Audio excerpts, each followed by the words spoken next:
before the first cities were bright with marble, before the names of Athens and Sparta became familiar, the Greek world was already quietly taking shape along islands, coastlines, and mountain valleys.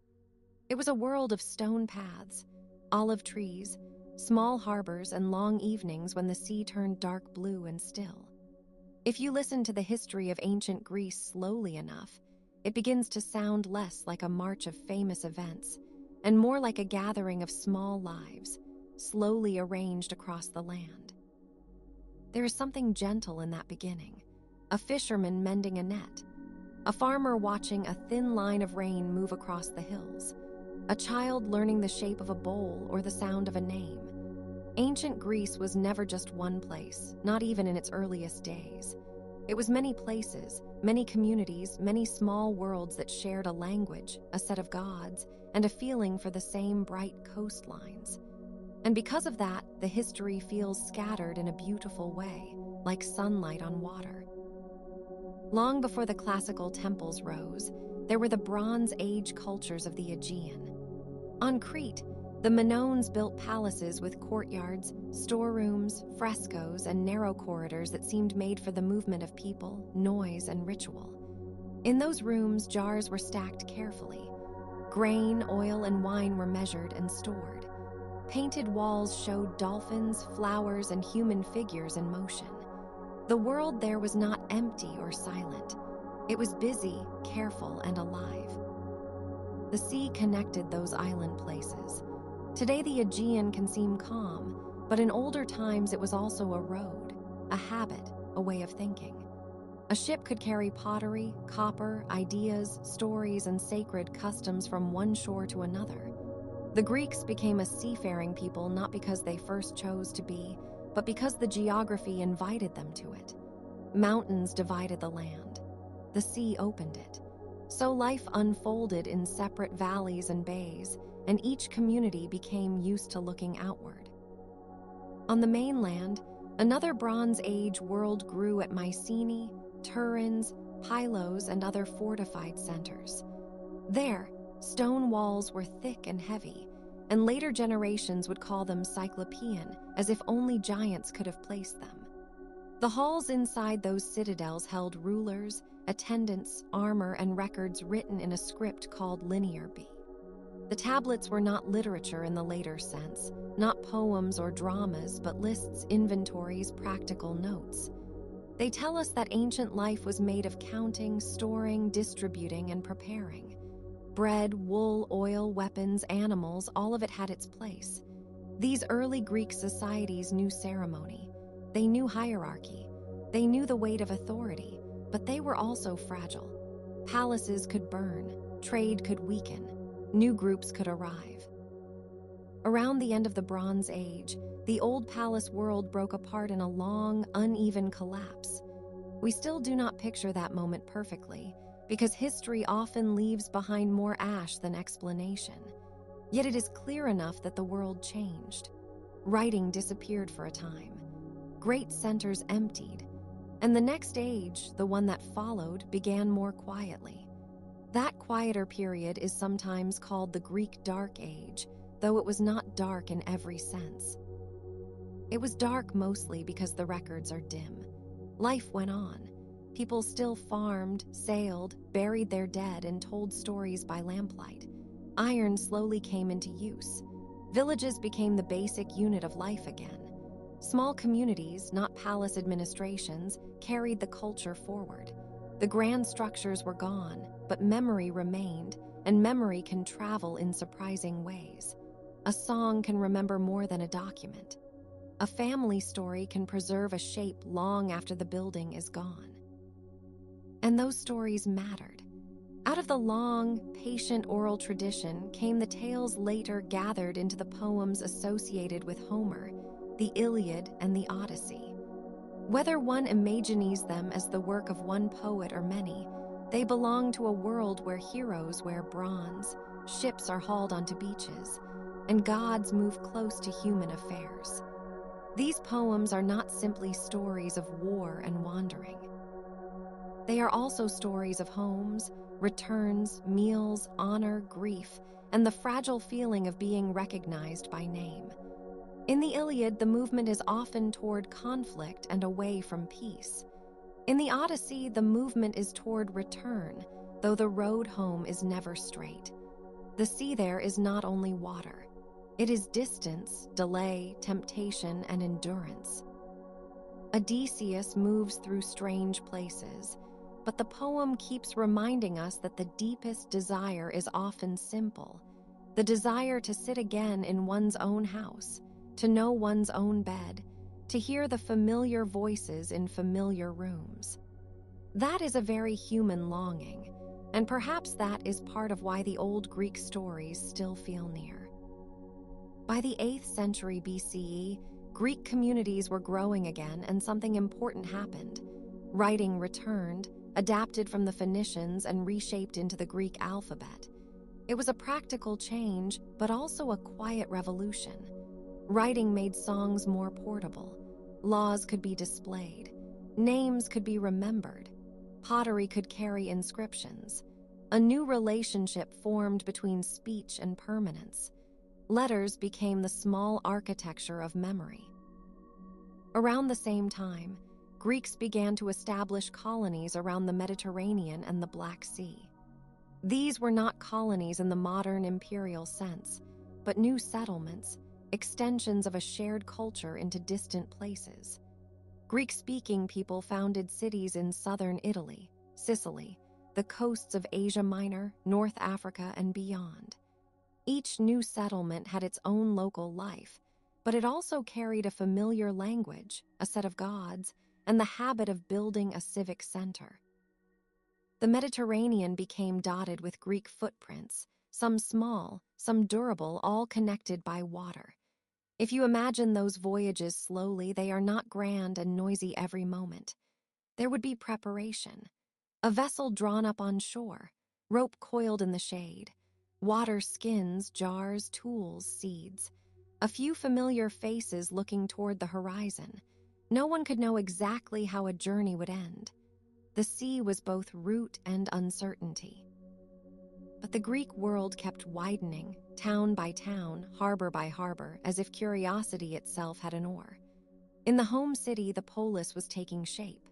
The polis was not just a city in the modern sense. It was a civic community, a place where identity, law, religion, and public life came together. Within the polis, citizens debated, voted, served, and sometimes fought one another over power. The Greek world never settled into one central kingdom for long. It preferred multiplicity. Athenian customs were not Spartan customs. Corinth differed from Thebes. Islands differed from inland cities. This variety is one of the most interesting things about ancient Greece. It was united by language and culture, but divided by local pride. And yet those differences sat within a shared rhythm. Each city had its sacred spaces, its festivals, its market, its council, its stories of origin. There were processions and offerings, athletic contests and public gatherings. Life in the polis was deeply social. A person was known through family, neighborhood, and civic role. The city did not just surround a person. In a sense, it named them. One of the most famous sacred places in the Greek world was Delphi, set on the slopes of Mount Parnassus. There, according to tradition, Apollo spoke through the oracle. Pilgrims came with questions large and small, from kings to common travelers. What should be done? Where should a city be founded? How should a difficult matter be understood? The answers, often poetic and indirect, were part of the beauty of the place. Delphi sat above a landscape of stone and air, with the valley below and the mountains pressing in, as if the earth itself had chosen a quiet, watchful seat. The oracle is one of those features of Greek history that remains both practical and elusive. On one level, it was a religious institution with political influence. On another, it was a place where uncertainty could be given ritual form. People have always wanted counsel from something beyond ordinary thought. In ancient Greece, That longing took on the shape of a god's voice drifting through a sacred precinct, carried by priests, smoke, and ceremony. Meanwhile, elsewhere in the Greek world, epics were becoming part of shared memory, and lyric poetry was beginning to sound in smaller, more personal tones. Poets like Sappho gave voice to feeling with a closeness that still feels astonishing. Her lines, though mostly fragmentary now, seem to hold sunlight, longing, and careful attention in their brief spaces. The ancient Greek world was not only public and heroic, it was also intimate. A poem could be like a hand resting lightly on the edge of a table, or a glance toward the sea at evening. Another quiet thread in this history is the role of religion, which in Greece was woven into daily life rather than set apart from it. The gods were not distant abstractions. They had temples, festivals, stories, symbols, and local forms. Zeus, Hera, Athena, Apollo, Artemis, Poseidon, Demeter, Aphrodite, and the others were part of a world that explained itself through personality and power. A storm could be read as the movement of Zeus. A fruitful field could be linked to Demeter. A sudden insight might belong to Athena. These were not simple tales for children. They were frameworks for understanding a world full of chance, beauty, and danger. The myths are often remembered as dramatic, but they also contain many quiet details. A goddess combing her hair, a hero washing at a riverbank, a shepherd hearing a strange voice on a hillside. The ancient Greek imagination liked to move between the familiar and the extraordinary without much warning. A god could be near a kitchen, a road, or a gate.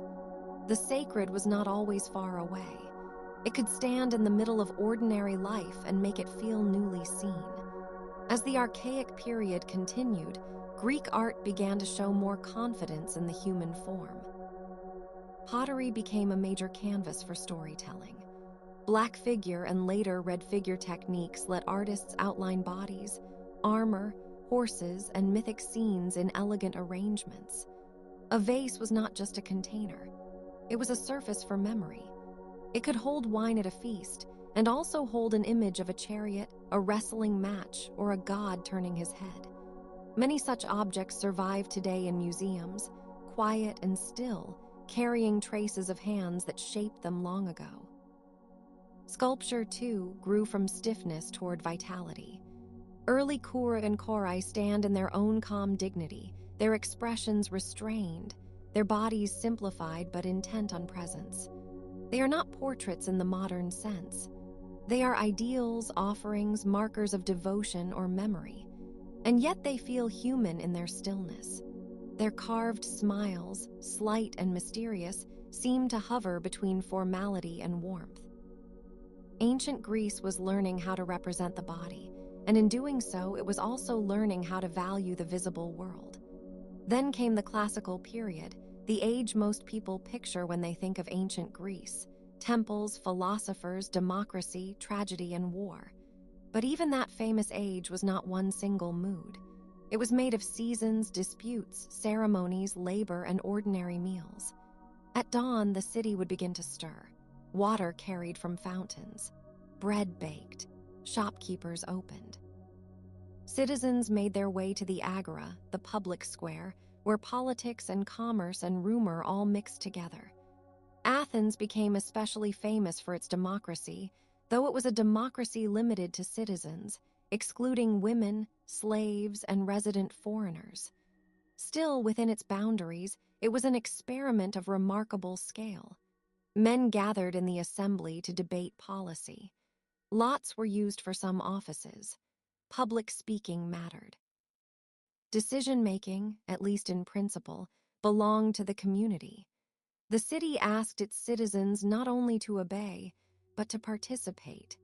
That habit of participation shaped the Greek sense of public life for generations. The Acropolis of Athens rose above the city like a stone reminder of older power and older worship. On that hill stood the Parthenon, among other structures, gleaming with marble in the sunlight. It was dedicated to Athena, the city's patron goddess, and its proportions were carefully measured. its sculptural decoration rich with narrative and symbolism. People often imagine the Parthenon as white and empty, but in antiquity it would have been painted, alive with color, a bright object against the sky.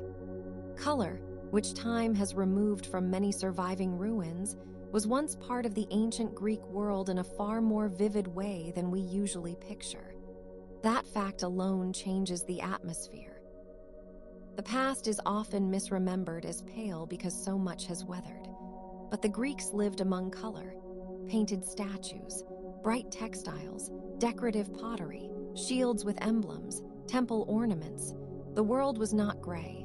It was lively with red, blue, gold, black, and earth tones. Even the sea and sky, which we still know, would have looked different from one hour to the next, reflecting sun, wind, and distance. In the theater, another Greek invention reached a high degree of refinement. Drama emerged from ritual and festival, especially the worship of Dionysus. Tragedies by Aeschylus, Sophocles, and Euripides explored fate, family, guilt, pride, and the way human beings seem to stumble toward consequences they only partly understand. Comedy, meanwhile, could be sharp, playful, and politically daring. Theaters were open-air spaces, carved into hillsides, where thousands could gather in the daylight. A performance there was both communal and ceremonial, a shared listening under the open sky. It is interesting how Greek drama often returns to the same small collection of pressures. A home divided, a decision with consequences, a ruler caught between duty and desire, a city trying to understand itself. These are not loud ideas in every line. They can be quiet, almost domestic. The grand names of heroes often conceal simple, painful dilemmas that any age can recognize. Philosophy grew in this same world, and it began with wonder. The early thinkers asked what things are made of, how change happens, what order lies beneath appearance. Thales, Anaximander, Heraclitus, Parmenides, and others sought explanations not from myth alone but from observation and reasoning. They lived in a culture that was already rich with stories, so their questions had the feel of an added layer, not a replacement. A Greek thinker might still honor the gods and also wonder about water, fire, form, and number. Socrates, later on, moved philosophy toward ethics, conversation, and the examined life. He asked questions that loosened certainty. Plato preserved many of these exchanges in dialogues that feel both intellectual and strangely intimate, as if thought itself were taking a walk in a shaded courtyard. Aristotle, more systematic, organized knowledge across logic, biology, politics, and poetics. In him, the Greek mind seems to settle into patient observation. He looks at animals, constitutions, habits, and causes. He wants to understand how things work and also how they belong together. This philosophical world was never entirely separate from the city around it. Athens could debate democracy while also punishing dissent. It could celebrate reason while fearing impiety. It could admire freedom and still depend on slavery. The complexity is part of the truth, and it makes the history feel more human. Ancient civilizations are rarely pure in one direction. They are woven from brilliance and limitation, insight and blindness, courage and habit. The Persian Wars were one of the great turning points in Greek history. Persian power, vast and organized, pushed into the Greek world, and the Greek cities had to respond. Marathon, Thermopylae, Salamis, and Plataea became famous because they were part of a larger question of survival and identity. Yet even these battles can be imagined in quieter detail. Soldiers tightening straps, oars biting water, the smell of bronze and dust, messages carried from place to place. The fear of what an approaching empire might mean for a small city by the sea. The Greek victory in these wars did not make the world simple or peaceful. It allowed Athens to grow in confidence, and that confidence helped shape the age of Pericles, when art, architecture, and civic culture reached extraordinary heights. The Delian League, initially a defense against Persia, gradually became an Athenian instrument of power. The Parthenon was built in part with resources gathered through imperial influence. This is one of the enduring patterns of history. Beauty and power often travel together, and it can be difficult to separate them neatly. The Peloponnesian War followed, a long and exhausting conflict between Athens and Sparta, along with their allies. Thucydides, who wrote its history, did so with an almost modern clarity, attentive to fear, ambition, miscalculation, and human nature. His account is one of the great works of historical writing, not because it is detached in a cold way, but because it sees war as something painfully human. The war itself stretched across years, with plague, siege, naval battles, political upheaval, and the erosion of trust. It reminded the Greek cities that brilliance does not protect anyone from exhaustion. Sparta, so often remembered in simple terms, was itself a highly particular society. It trained its citizens for discipline and war, and its social structure rested on the labor of helots, an unfree population bound to the land. The famous Spartan image, severe and spare, came from a real culture, but the reality was broader and more complicated than later legend. Even Sparta had festivals, rituals, and domestic life. Even austerity has its routines. Ancient Greece is full of such contrasts, where one city's identity sharpens against another's. The 5th and 4th centuries BCE also gave rise to histories, speeches, medical writings, and scientific curiosity. Hippocrates and the tradition associated with him encouraged observation of disease and treatment. Medicine began to move, in some contexts, away from purely divine explanations and toward practical diagnosis. This did not erase religion. It simply added another way of seeing. In a world where gods were present, people still noticed symptoms, seasons, diets, and environments. Human beings have always tried to understand suffering from more than one angle. Greek mathematics, too, developed with quiet precision. Pythagorean thought linked number to harmony. Geometry became a way of ordering space. The idea that the world might be intelligible through pattern is one of Greece's lasting gifts.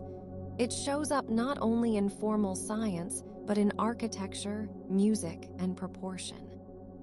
A temple column, a scale in music, a measured plot of land, all suggest that the Greeks were looking for shape in the world and finding satisfaction in balanced relation. And yet, for all the elegance we associate with Greek thought, everyday life was grounded in practical things. Olive oil, wine, bread, figs, cheese.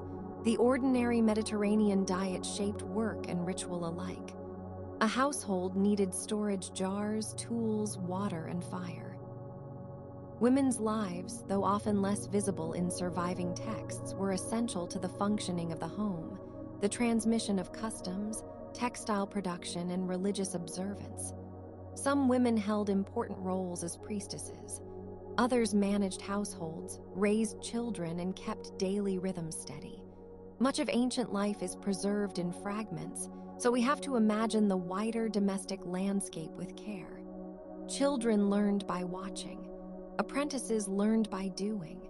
Stories were told aloud. In this way, civilization was not only built in assemblies and monuments, it was built in habits, the way to greet someone, the way to pour a libation, the way to bury the dead, the way to share bread. A culture survives not only through its famous buildings, but through repeated gestures that seem small while they are being performed. When Alexander the Great came later, he carried Greek language and culture far beyond the city-states. His campaigns reshaped the ancient world and opened what historians call the Hellenistic period. This was a time when Greek influence spread into Egypt, Persia, Central Asia, and the Eastern Mediterranean, mixing with local traditions in new and beautiful ways. The result was not a pure Greek world, but a layered one. Cities like Alexandria became centers of learning, trade, and cosmopolitan life. The famous library there symbolizes the dream of gathering knowledge under one roof, even if that dream was always vulnerable to loss. The Hellenistic age produced scholars, poets, mathematicians, astronomers, and engineers. Euclid organized geometry. Archimedes explored mechanics and buoyancy. Eratosthenes estimated the circumference of the Earth with remarkable ingenuity. These achievements were not only brilliant ideas. They were habits of attention, the patient noticing of line, shadow, angle, and weight. Ancient Greece, in its later forms, became a place where thought stretched outward with almost calm confidence. Still, the old city-states did not vanish at once. They continued to speak, debate, celebrate, and remember themselves. Some lost independence. Some adapted. Some were absorbed into larger kingdoms. But the Greek language remained a common thread, and with it came poetry, philosophy, and myth. New rulers could command armies, yet the words of older poets continued to be copied, performed, and read. Civilization often persists that way, not as a single wall, but as a set of durable echoes. One of the most serene things about ancient Greece is the balance between sea and stone. The stones are everywhere in the ruins, the temples, the theaters, the roads, the walls. But the sea is always near, even when not visible. Greek life unfolded in that interval. A harbor town might smell of salt and tar, while a hill village smelled of dust, goat wool, and herbs. Travelers moved between them, carrying news. The islands shimmered at the edge of sight. The horizon was never merely decorative. It was an invitation to leave and to return. If you imagine sunset in a Greek port, it is easy to slow down. Nets drying on wooden poles. A small boat rocking gently. Low voices in a tavern-like courtyard, though not modern in form, perhaps not even close. A brazier glowing. Marble steps holding the last warmth of day. In such a setting, history does not need to raise its voice. It can simply unfold quietly in the pale orange air. Religion in the Greek world also adapted across time and place. Local gods and heroes could be honored alongside the great Olympians. Heroes received offerings at tombs and shrines. Festivals marked seasons, harvests, and civic identity. The Eleusinian mysteries, linked to Demeter and Persephone, offered initiates a deeply guarded experience of sacred rites. We know less than we would like about these mysteries, and perhaps that is part of their enduring power. A ritual does not have to be fully explained to shape memory. Persephone's story, with its descent and return, connects to the turning of seasons and the tenderness of loss. It is one of those myths that feels almost like weather. Grain sleeps underground and rises again. The earth seems bare, then green. Life and absence alternate. Ancient Greeks watched these patterns closely. Their myths did not float above the land. They rooted themselves in the land's cycles, in fields, graves, wells, and flowers. The same is true of many minor gods and spirits. Nymphs inhabited springs and groves. River gods were imagined in flowing forms. Hermes moved between thresholds and roads. Pan lingered in wild places, half seen. The Greek landscape was populated by presences, some luminous, some unsettling, most of them tied to particular places. A hillside was not just a hillside. It might be remembered, named, and ritually understood. Later Greeks and Romans preserved many of these ideas, but the original settings remain important. The temple at Olympia, the sanctuary at Delos, the slopes of Delphi, the ancient theater at Epidaurus, all of them speak in stone and open air. Visitors today often find that these places seem almost quiet enough to hear footsteps from another age. The buildings are partly ruined, but their spacing still communicates intention. A column base, a path, an altar, a view toward the sea. These small things can suggest an entire world. In the end, the history of ancient Greek civilization is not one straight line. It is a braid of island life, palace culture, village continuity, city-state rivalry, artistic brilliance, philosophical inquiry, war, trade, colonization, and adaptation. It is also a history of remembering. The Greeks remembered their ancestors through epic.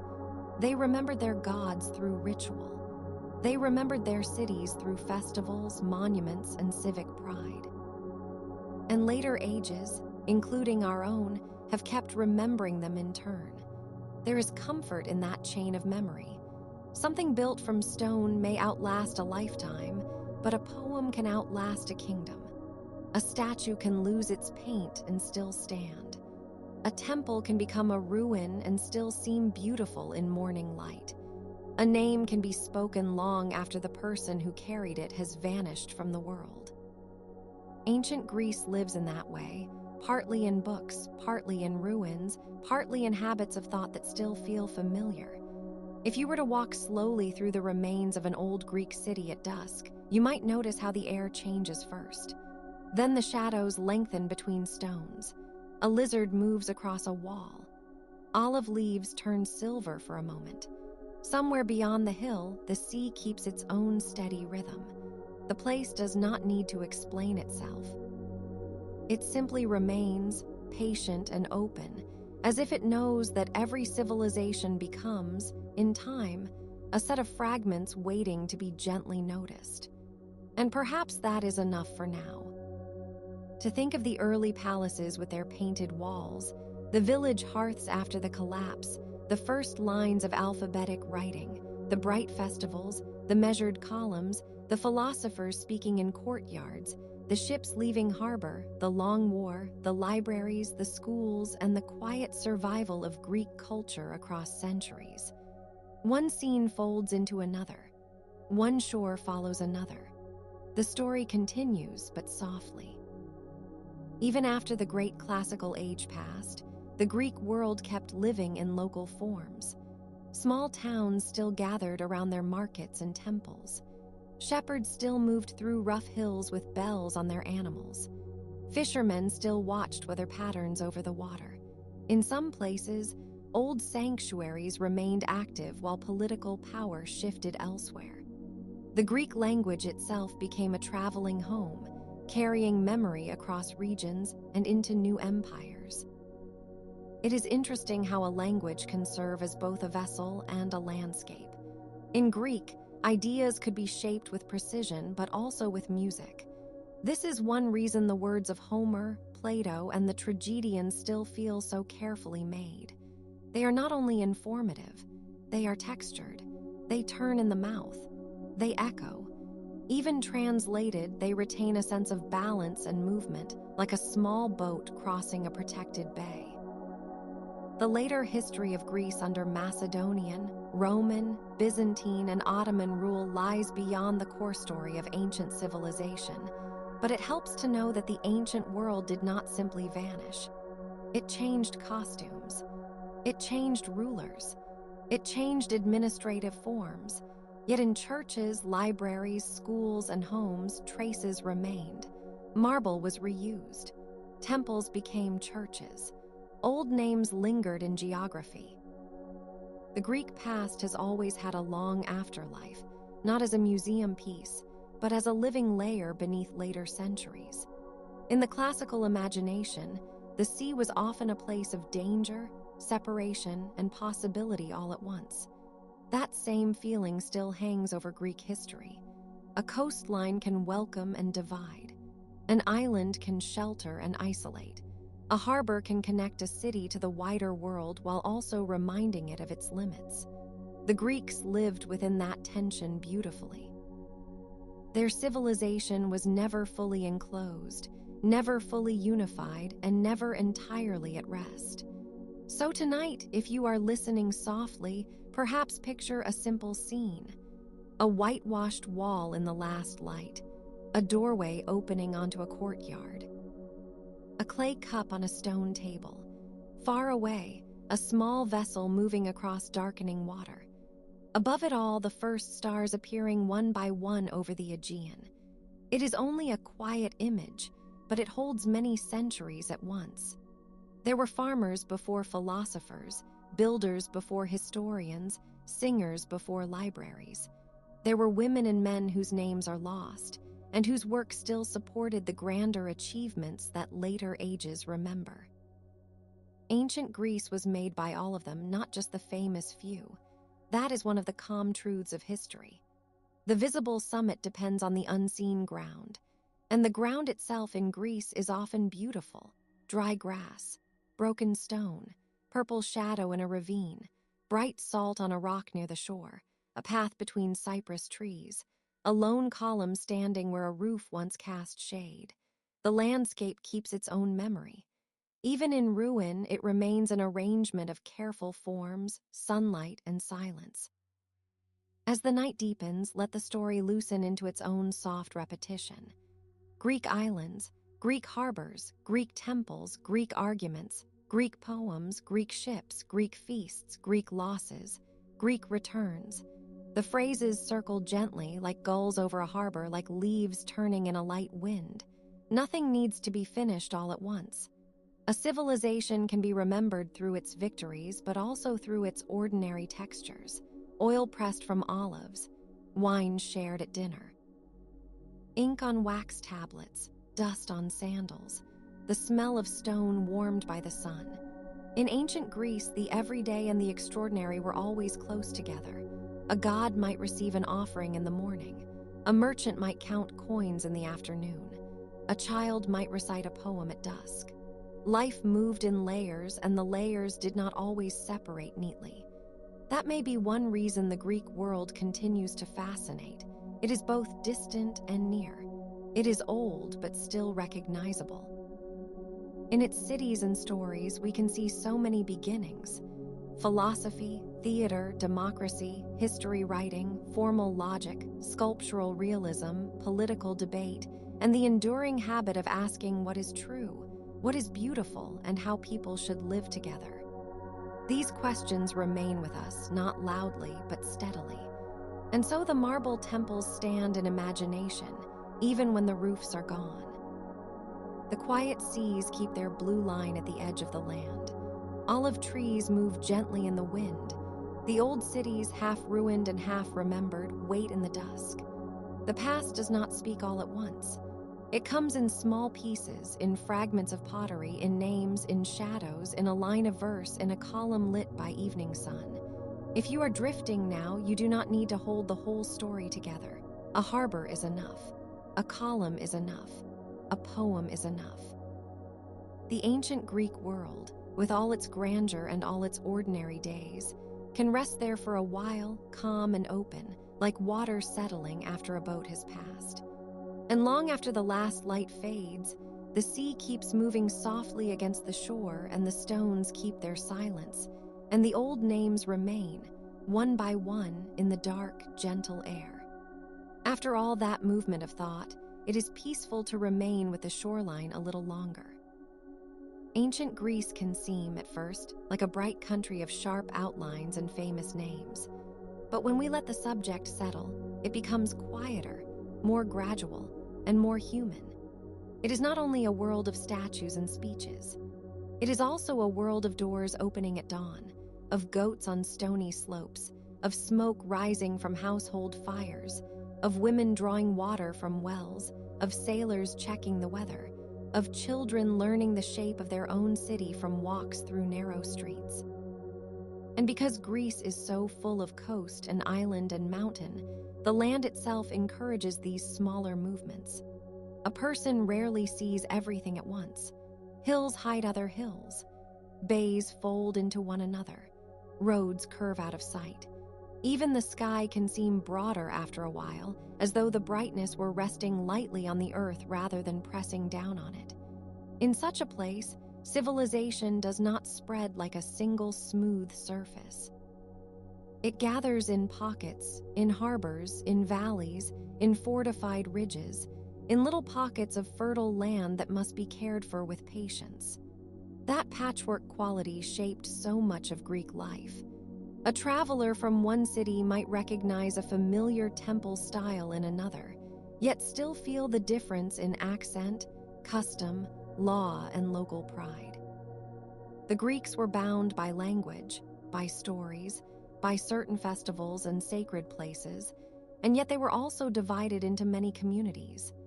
This tension made their history lively and at times restless. But tonight, we can experience that same complexity as something gentle. A mosaic, perhaps. Small stones of varying color fitted together to make an image that can be understood only from a little distance. The earliest Greek-speaking communities emerged from older Aegean worlds that had already known trade, architecture, and skilled craft. Long before the classical age, there were palaces, seal stones, frescoes, storage jars, and records kept on clay tablets. The names on those tablets are often difficult to hear clearly now, yet they remind us that Greece did not begin with the famous philosophers. It began with many layers of life, some grand and some practical, most of them entirely devoted to the ordinary challenge of living another season in a demanding landscape. The Mycenaean world, with its citadels and long-distance links, left behind a feeling of height and distance. Fortified places like Mycenae and Turin's still suggest a certain stern magnificence, as if the stone itself were remembering an age of guarded halls and bronze weapons. Later poets would place heroes there, in the dim spaces between history and myth. And perhaps that is fitting, because the line between myth and memory is often soft. One can stand at an old gate and imagine both a king passing through and a legend being born. The stones do not correct the imagination. They simply remain. In the centuries after those palatial centers declined, Greece changed into a more local and scattered world. Villages grew into polis, the independent city-states that became so characteristic of the Greek experience. Each polis had its own center, often a marketplace, a civic space, a sacred hill, and a surrounding territory of farms and hamlets. The city was not just a cluster of houses. It was a shared life, a way of belonging, a political and emotional landscape. To say one was from Athens, Sparta, Corinth, Thebes, or one of the many island communities was to say much more than a place of origin. It was to describe a form of identity. That identity could be proud, argumentative, and deeply loyal. It could also be narrow. Yet out of these small worlds came remarkable creativity. The Greeks built institutions for speech and decision. They developed forms of public assembly, legal procedure, and civic competition. They trained the body through athletic games and the mind through rhetoric and philosophy. They honored gods with processions and offerings, and they honored excellence in poetry, music, and the dramatic arts. Their lives were never entirely separate from ritual or story. A festival was not merely entertainment. It was part of the city breathing together. If we imagine such a festival at dusk, the scene grows calm rather than noisy. Torches flicker along the edges of a sacred road. A priestly figure may carry a basket. Incense rises faintly. The crowd is not necessarily huge, though ancient crowds can be lively. There are elders, children, citizens, visitors, and those who came from the countryside to join the celebration. The air carries the smell of grain, wine, olive oil, and animals prepared for sacrifice. Somewhere, perhaps, a flute or lyre begins a measured line. The sound is not urgent. It is ceremonial, repeating a pattern old enough to feel almost like weather. Greek religion was full of these careful correspondences between human action and divine presence. The gods were not remote abstractions. They lived in stories, in local shrines, in ceremonies, in mountains, springs, groves, and seafaring hopes. Zeus presided over sky and order, Athena over wisdom and the city. Apollo over clarity, music, and healing. Poseidon over the sea and earthquakes, which in Greece were never merely geological events, but reminders that the earth itself could move. Artemis wandered in wilderness and protected the edges of civilized life. Demeter's story held grain, mourning, and the return of fertility. Dionysus brought wine, theater, trance, and the strange power of transformation. The gods were not always gentle, but they were deeply integrated into everyday thought. And because the divine world in Greece was so richly connected with nature and community, the landscape itself often seemed sacred. A spring could carry a myth, a hill could preserve a memory, a tree might be older than the local temple, a cave might be a place of silence, echo, and ritual presence. Even now, one can feel how carefully ancient people attended to the places around them. They were not abstracted from the world. They were embedded in it. Their religion, like their politics, grew from the ground. The same ground supported the practical arts, which were often more intimate than modern people realize. Potters turned clay into vessels that could carry oil, wine, grain, and water. Their surfaces became canvases for scenes of athletic contests, myths, processions, and domestic life. Bronze workers shaped helmets, shields, tripods, and statues. Stonecutters learned to persuade marble into balance and expression.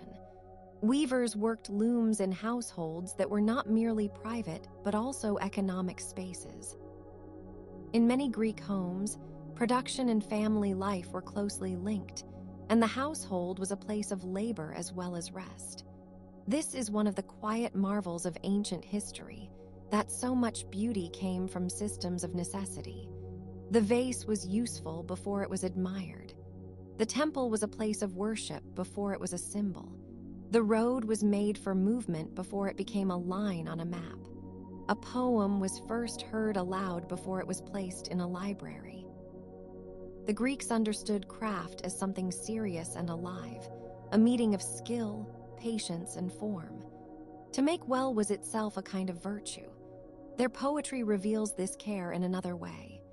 The earliest surviving Greek epics carry a sense of long memory and rhythm, as though stories had traveled over generations before reaching the page.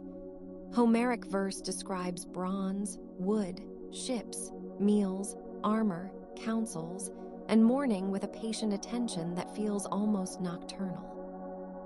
In the Iliad, the world is full of public honor and private grief. In the Odyssey, the sea is not just a route, but a condition of longing. Odysseus is always between places, between identities, between stories. That, too, feels very Greek in a broad sense, the experience of being shaped by movement and return. The heroes of epic are often larger than life, yet the poems never entirely lose contact with domestic detail. There are cups passed around, clothing folded, doors opened, bread broken, and beds made.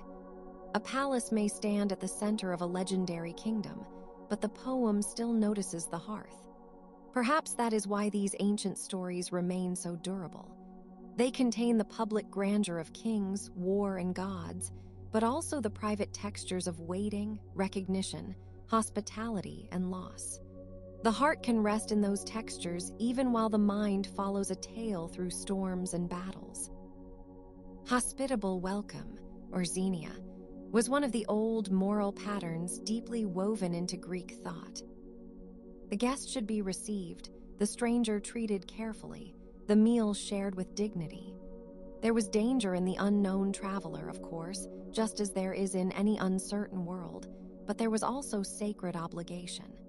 The gods could arrive disguised. A visit might be a test. Hospitality was therefore practical and spiritual at once.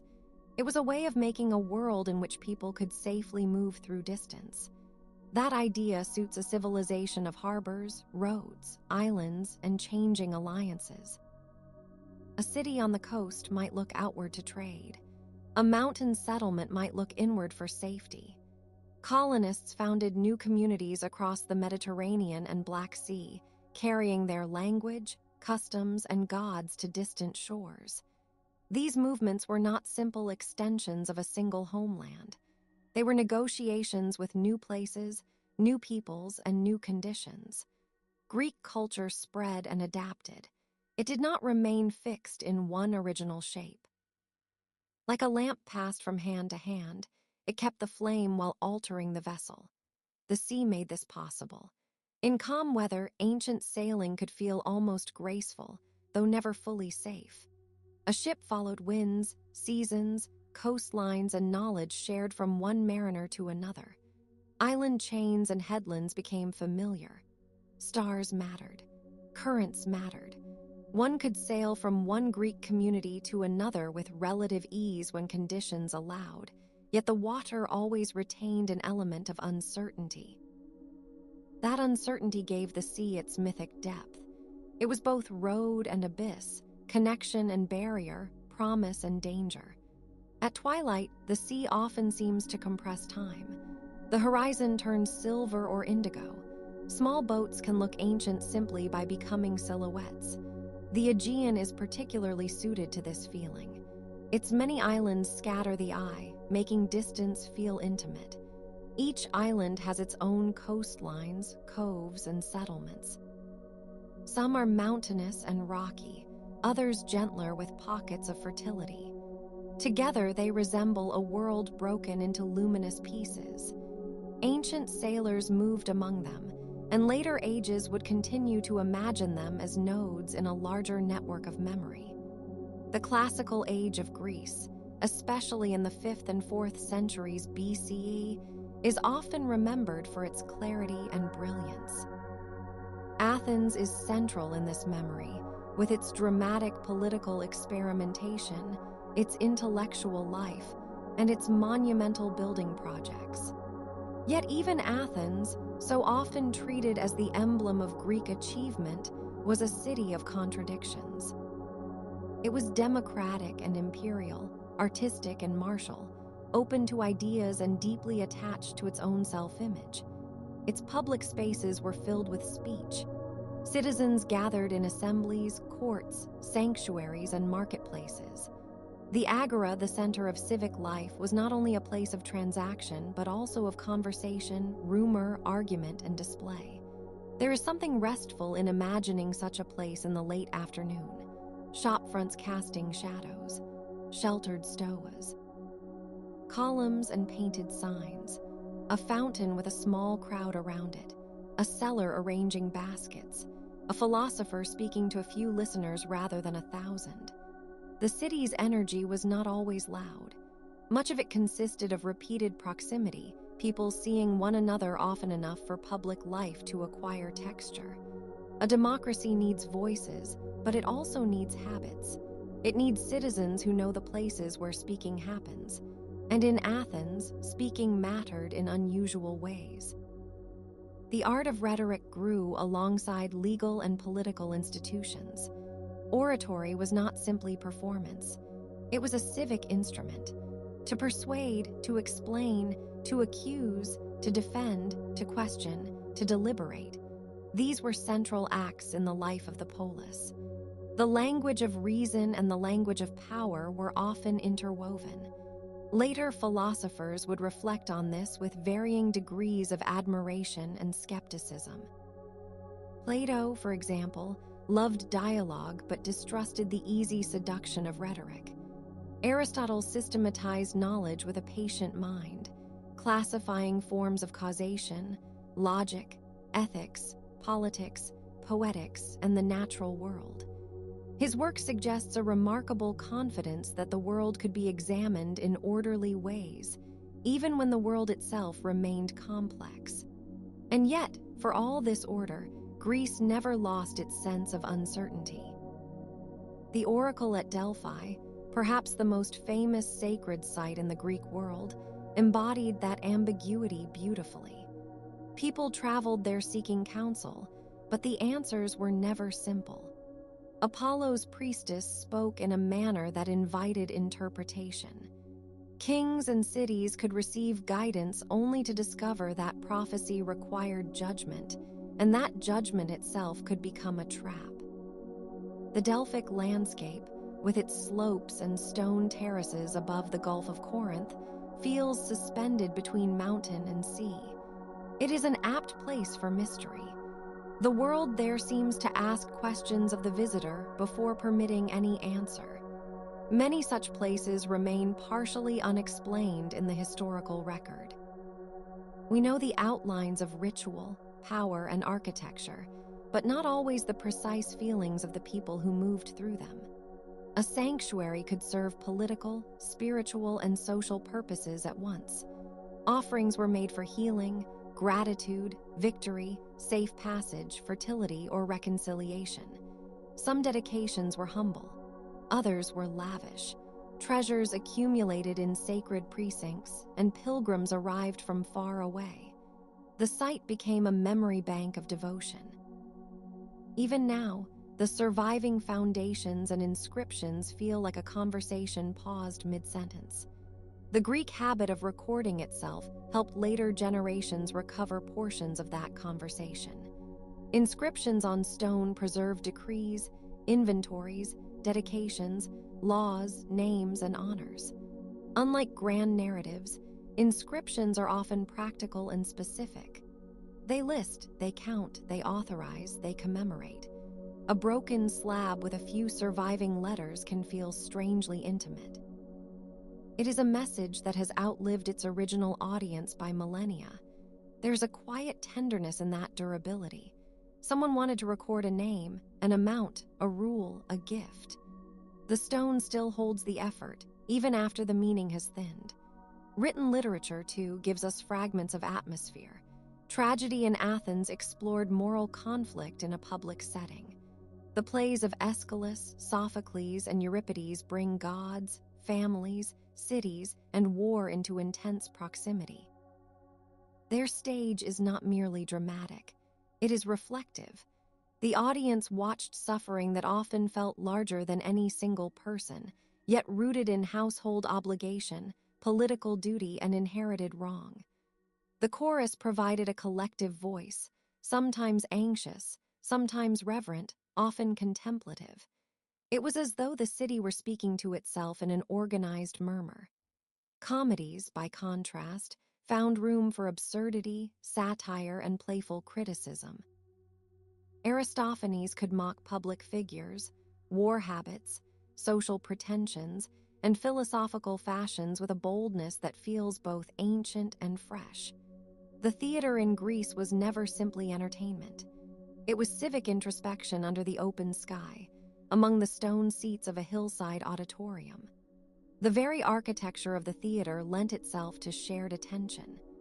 As evening approached and light changed across the stage, one can imagine a deepening stillness, the kind that holds many minds at once. Beyond Athens, other cities developed their own distinctive forms of life. Sparta remains especially famous, often through the image of discipline and military training. That image contains truth, but it can flatten the fuller world of the Spartans. Their society relied on strict institutions, on the labor of subject populations, and on an ethic of endurance. Yet they too had rituals, music, poetry, and a civic identity shaped by place. The starkness of Sparta, set amid the valley of the Eurotas and framed by mountains, gives the city a different emotional tone from Athens. It feels more enclosed, more austere, more focused on restraint. The landscape itself seems to encourage such seriousness. Corinth, by contrast, occupied a strategic position between waters and roots. Its wealth and movement made it a city of commerce and connection.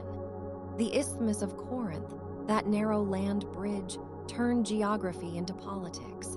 Control of passage meant influence. The city's location made it restless and valuable. A place like that teaches something important about ancient Greece. Geography was never merely background. It was an active force in history, shaping trade, warfare, alliances, and imagination. Thebes, Argos, Megara, Miletus, Ephesus, Syracuse, Rhodes, and many other cities each contributed different notes to the Greek composition. Some were famous for military achievement, others for art, colonization, scholarship, or maritime influence. And then there were the countless smaller places, the island settlements and inland towns, less celebrated but essential. History often favors capitals and battlefields, but civilization rests on continuity. The baker, the mason, the sailor, the farmer, the midwife, the teacher, the potter, the herdsman, the household manager, the child learning to speak and count. These are the quiet supports of the record. The lives of women in ancient Greece varied greatly by time, place, and class, yet the ancient sources often leave them partially hidden. That is one of history's most persistent shadows. We can see festivals, domestic spaces, religious roles, legal constraints, and literary figures, but not always the fullness of lived experience. And yet women were there in every city and every generation, shaping households, ritual practices, kinship, inheritance, and daily continuity. In some sanctuaries, they played prominent roles. In myths and tragedies, they appear as queens, mourners, seers, mothers, brides, and divine figures.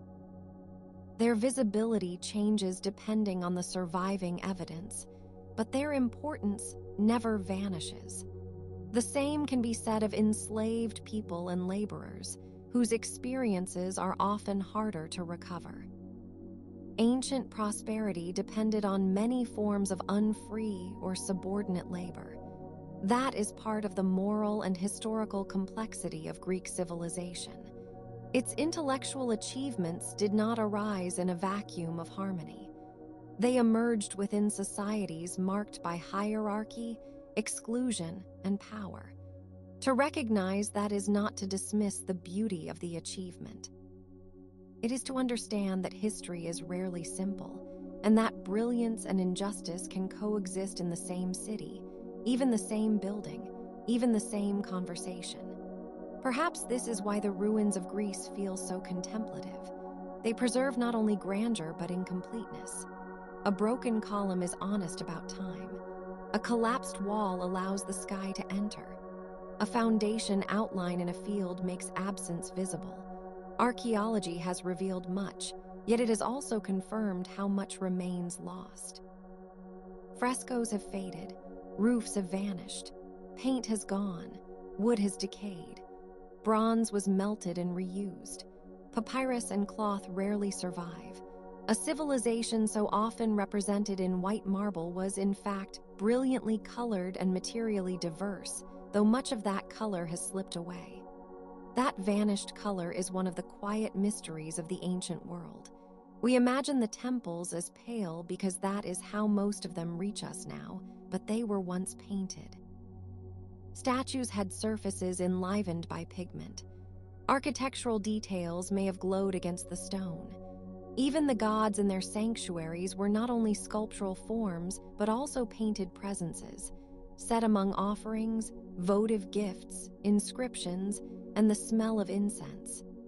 The classical past was never as monochrome as it first appears in textbooks or museum rooms.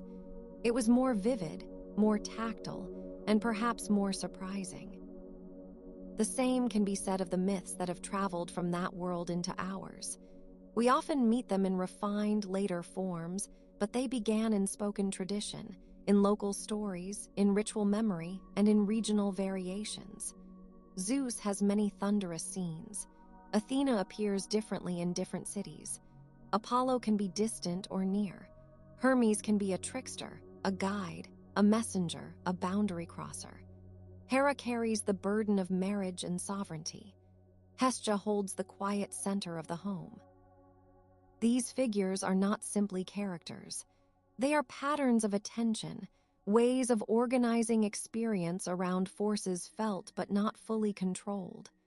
Mythology, in that sense, is not a distraction from history. It is part of the way ancient people explain the world to themselves. A sea crossing might be narrated with divine help or divine interference. A sudden illness might invite a ritual response. A crop failure, an eclipse, a dream, a strange sound in the hills, a message in a sanctuary. All of these could take on sacred significance. The Greeks were deeply observant. They noticed omens, patterns, seasons, and signs.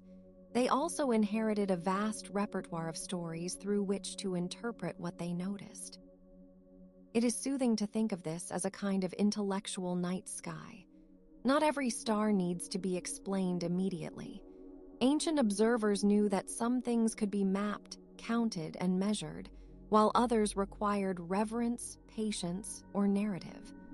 The constellations themselves, in later classical imagination, became storied. Heroes and animals appeared in the heavens. The sky was not just a physical expanse. It was a memory palace, a place where the human mind placed forms and meanings among the lights. Astronomy and mathematics flourished in Greek thought because the world seemed both intelligible and mysterious. The Pythagoreans found harmony in number and proportion. Later scholars considered the motions of the heavens, the structure of the elements, the nature of the body, and the principles of geometry. Their inquiries were not always correct by modern standards, but they represent a remarkable effort to see order without losing wonder. One can imagine a quiet study at dusk, a wax tablet, a stylus, a lamp, and a thinker looking from the page to the darkening sky. The act of understanding itself can be peaceful. So can the act of remembering a city. Athens at dusk, with the Acropolis catching the last light, is one of the most enduring images from the Greek world. The hill rises above the urban fabric like a steady thought. On it stand the Parthenon and other sacred structures, each tied to a history of devotion, politics, victory, and artistic ambition. Below it, the city spreads out in layers, and beyond it the land opens toward sea routes and neighboring regions.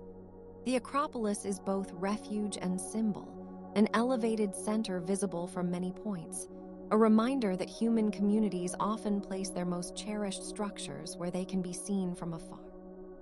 And yet even the Acropolis is not merely a monument. It was lived in, altered, damaged, repaired, repurposed, and remembered across centuries. Temples rose over earlier shrines. Sacred spaces absorbed new meanings. War left scars. Earthquakes and fire made changes. Later generations reused stones, built fortifications, added structures, and inherited the hill as both a physical site and a cultural emblem. The past on such a place is layered so densely that one can hardly separate one century from another without care. That layering is part of what makes ancient Greece feel timeless in a gentle way. Not because it was static, but because it has become a meeting place of many times.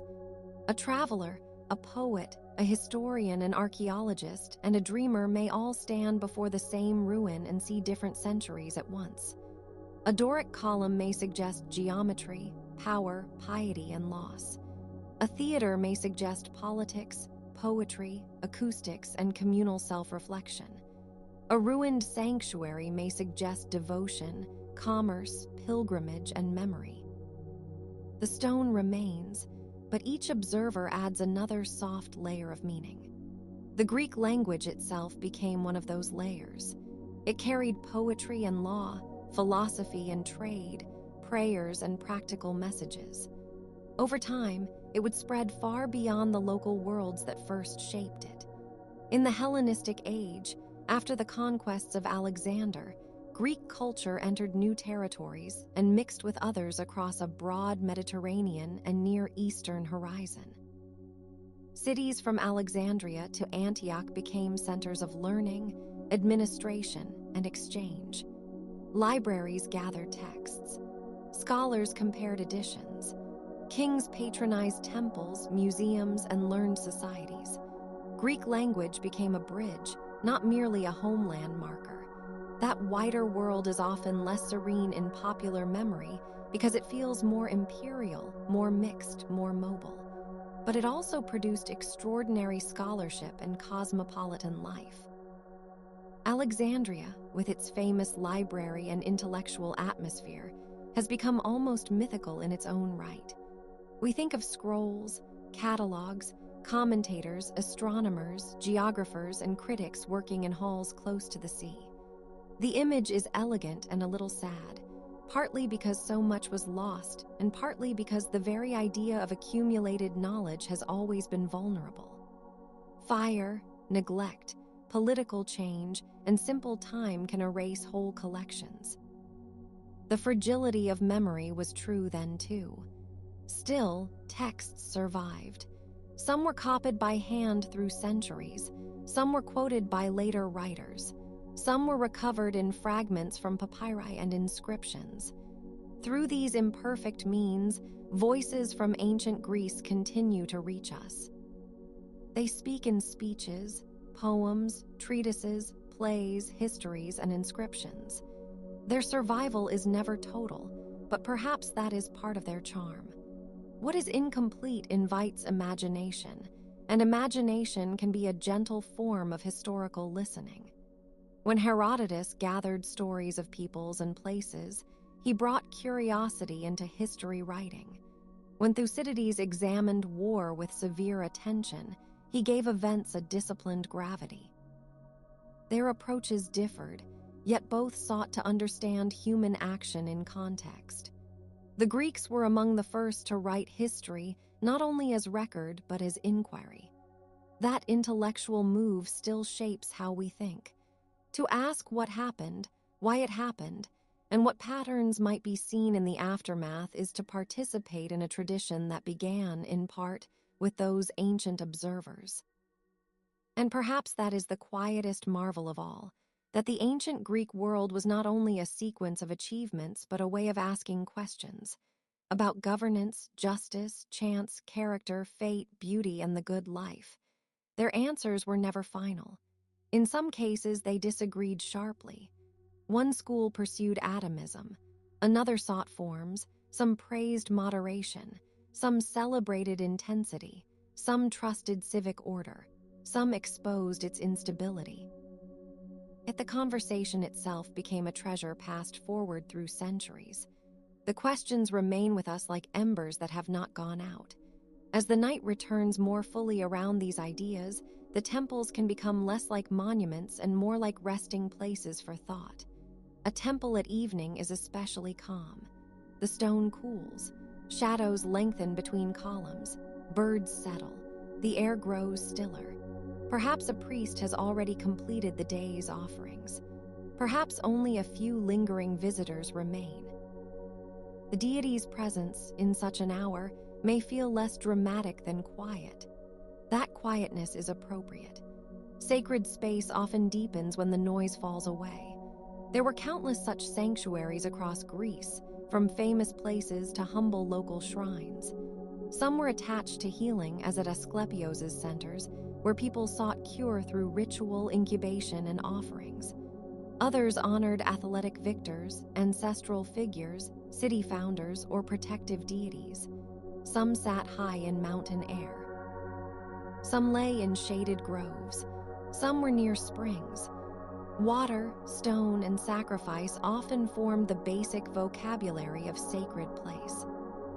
The Greeks knew how to build meaning around a threshold between human life and the larger forces they sensed around them. It is easy to imagine a pilgrim resting for the night near one of these sanctuaries. A cloak folded beside a wall, a small lamp, the scent of dust and laurel, voices fading. In the distance, perhaps, a dog barking once and then falling silent. Such moments make history feel not remote but intimate. Ancient life was filled with pauses, between journeys, between meals, between tasks, between one speech and the next. Those pauses were as real as the famous events.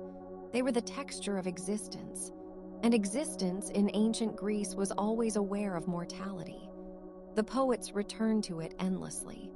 Epics, tragedies, elegies, inscriptions on tombs, and the custom of remembrance all reflect a people who knew that life was finite and honor fragile. To be remembered mattered, but so did the manner of living. Glory might be sought in battle, yet peace and household continuity were also valued. The dead were honored, mourned, named, and placed in relation to the living. Funerary art and practice reveal tenderness as much as sorrow. A grave marker could preserve a hand gesture, a family relation, a farewell. There is something especially restful about that human scale, not because death is light, but because memory can soften its edge. Ancient Greece, for all its violence and ambition, also gave great attention to remembrance. Names were recited, lineages traced, ancestors invoked. Poets called upon memory through the muses. Historians wrote so deeds would not be forgotten. Even myths served this work, carrying human concerns into repeatable form. To remember was to make a little shelter against time. We are, in a sense, continuing that shelter now.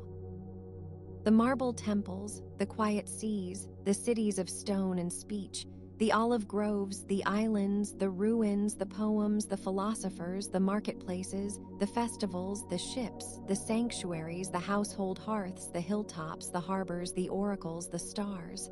All of these remain in the soft architecture of cultural memory. Not all are equally clear. Some are bright. Some are blurred. Some are known chiefly through fragments. Yet together they form a world that still breathes, if only faintly, in our imagination. And perhaps imagination is the most peaceful vessel for such a world. It allows us to move slowly, without demanding certainty from every corner. We can wander a little through the Aegean, stand under a temple portico, listen to distant oars, watch a market close, read an inscription, and then let the scene dissolve into twilight. The Greeks themselves understood the power of measured time. Their music had rhythm. Their verse had meter. Their architecture had proportion. Their philosophy prized balance, moderation, and the examined life. Even their myths, for all their grandeur, often turned on moments of recognition, restraint, or return. So if the day is now slipping fully into night, let the old world become softer still. Let the harbor lights of Corinth be only glimmers. Let the Acropolis be a pale shape against deepening blue. Let Delphi rest in mountain silence. Let a Mycenaean gate stand unchanged in imagination, though the centuries pass around it. Let a potter's wheel turn once more in a shaded workshop and then slow. Let a scholar bend over a manuscript by lamplight. Let a shepherd count his flock on a hillside. Let the sea breathe against the rocks with the patient rhythm that has outlasted empires. The ancient Greek world does not need to be grasped all at once. It can simply be near, like a familiar coastline seen at night from the deck of a ship. You may not know every inlet, every hidden cove, every road behind the hills, but you know enough to feel its shape. That is often how history works at its gentlest. It gives us outlines, textures, and echoes. It invites us to rest with what can be known and to let the rest remain softly mysterious. And so the marble temples continue to gather dusk. The quiet seas continue their dark shining. Olive leaves stir in the wind. The last birds cross above the water. Somewhere a torch is carried into a doorway and lowered. Somewhere a poet's words are remembered by someone who has almost fallen asleep.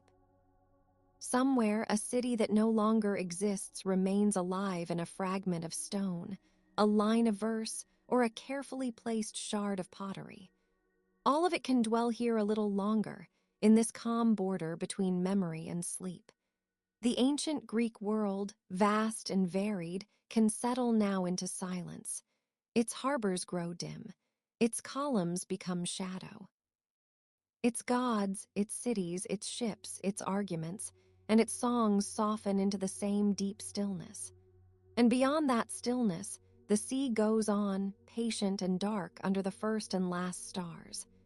And in that darkness, as the last shimmer leaves the water, there is room to think of how the ancient Greek world was not one place, but many places loosely tied together by language, custom, trade, and story. A traveler could move from island to island, from city to city, and feel that familiar thread, yet each settlement would have its own accents, its own gods emphasized in its own way, its own public squares and narrow lanes, its own habits of bread, oil, wine, and early rising. Greece was a landscape of differences held together by shared rhythm. It was the sound of the same language spoken in many mouths, like wind passing through many cypress trees. On a summer evening, a harbor might look almost the same whether one stood in Athens, Corinth, or an island town farther into the Aegean. The water would gather the final color of the sky. Wooden hulls would settle in their moorings. Nets would hang heavy and still. A fish seller might wash a table with seawater, and the scent of salt, scales, and olive oil would drift into the cooling air. A child might sit on a low wall with bare feet swinging above the stones. An old man might watch the sky change with the practiced patience of someone who has seen many seasons. These small scenes were not written down often, and yet they were surely part of the ancient world's true daily music. It is easy to remember the grand monuments, the temples with their columns and pediments, the theaters built into hillsides, the stadiums, the walls, the tombs.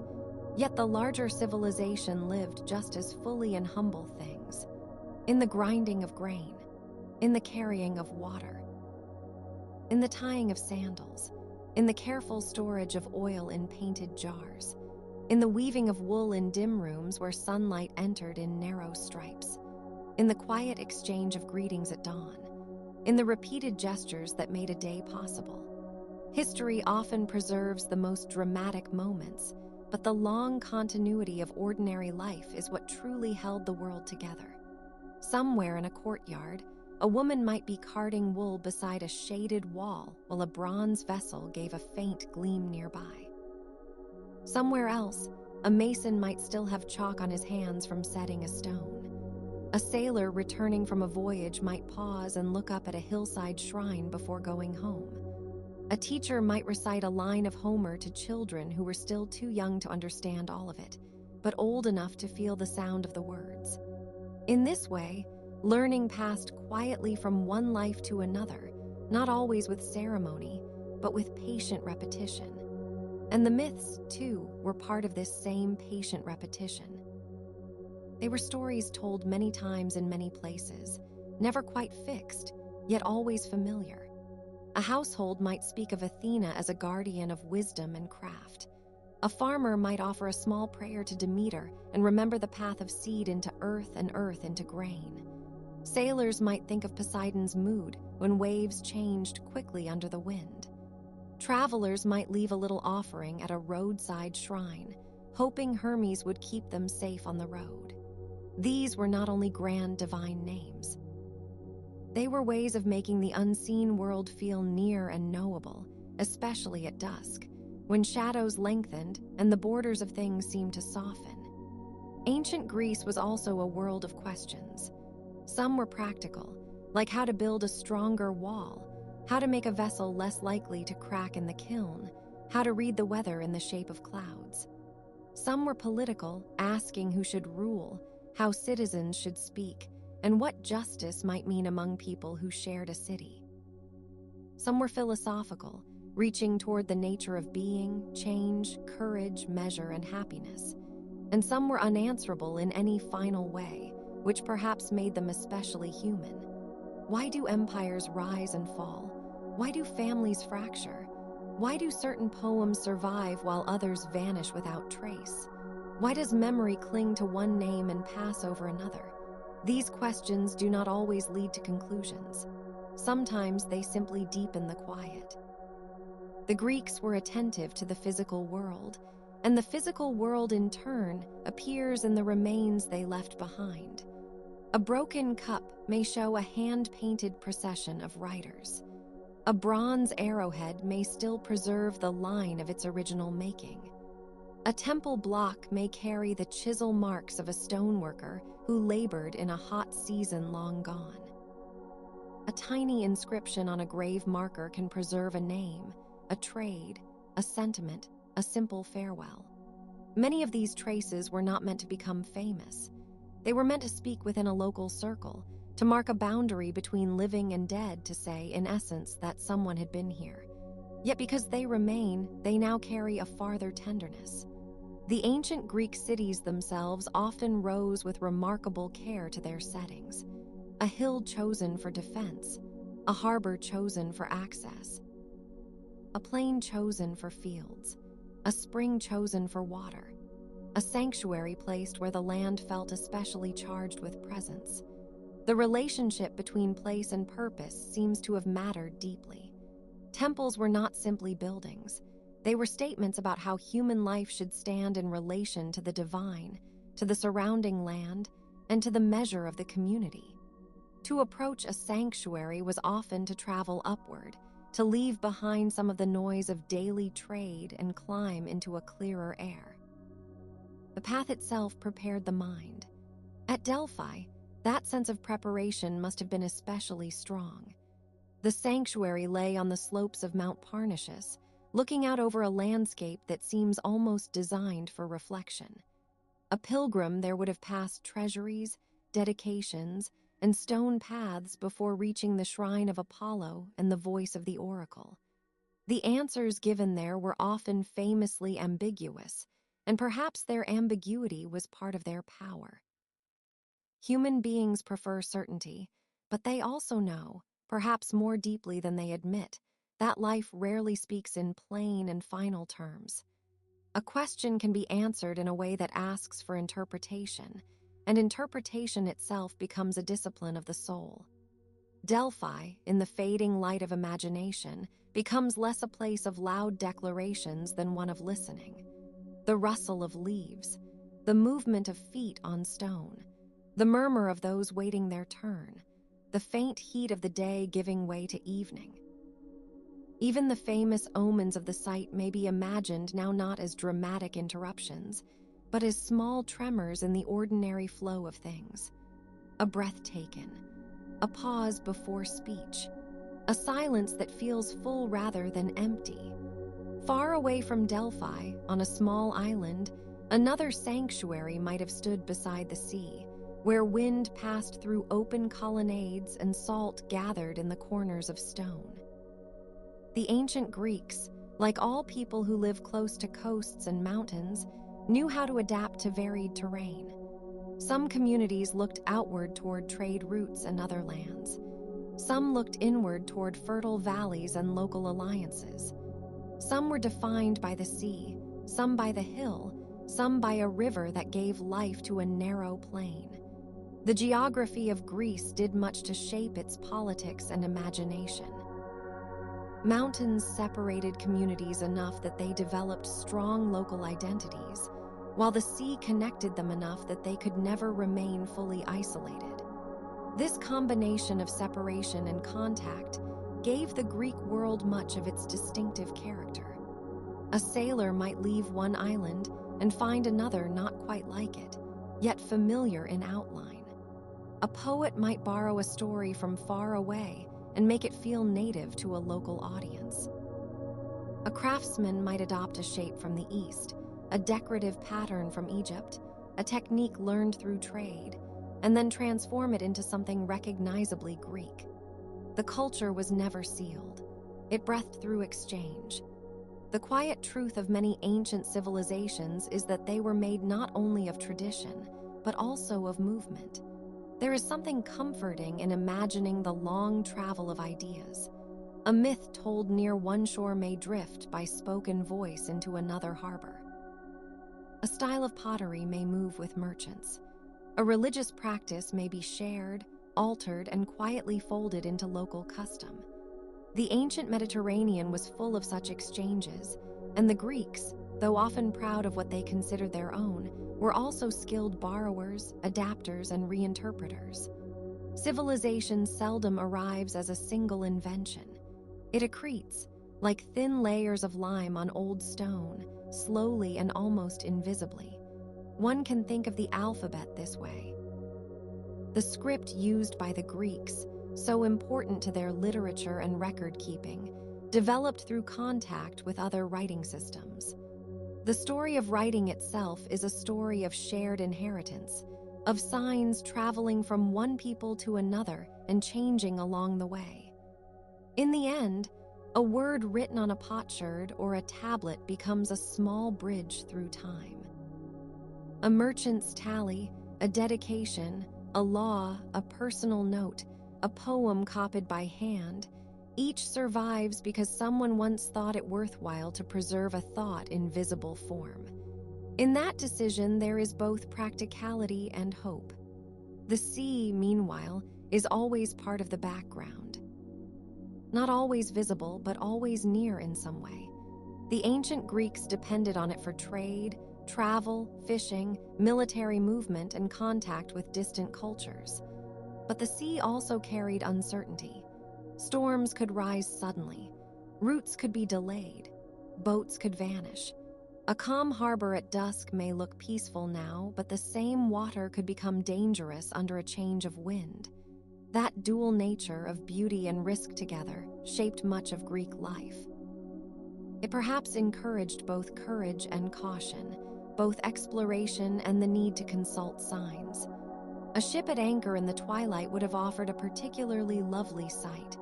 Oars stacked, sails furled, ropes resting in loops.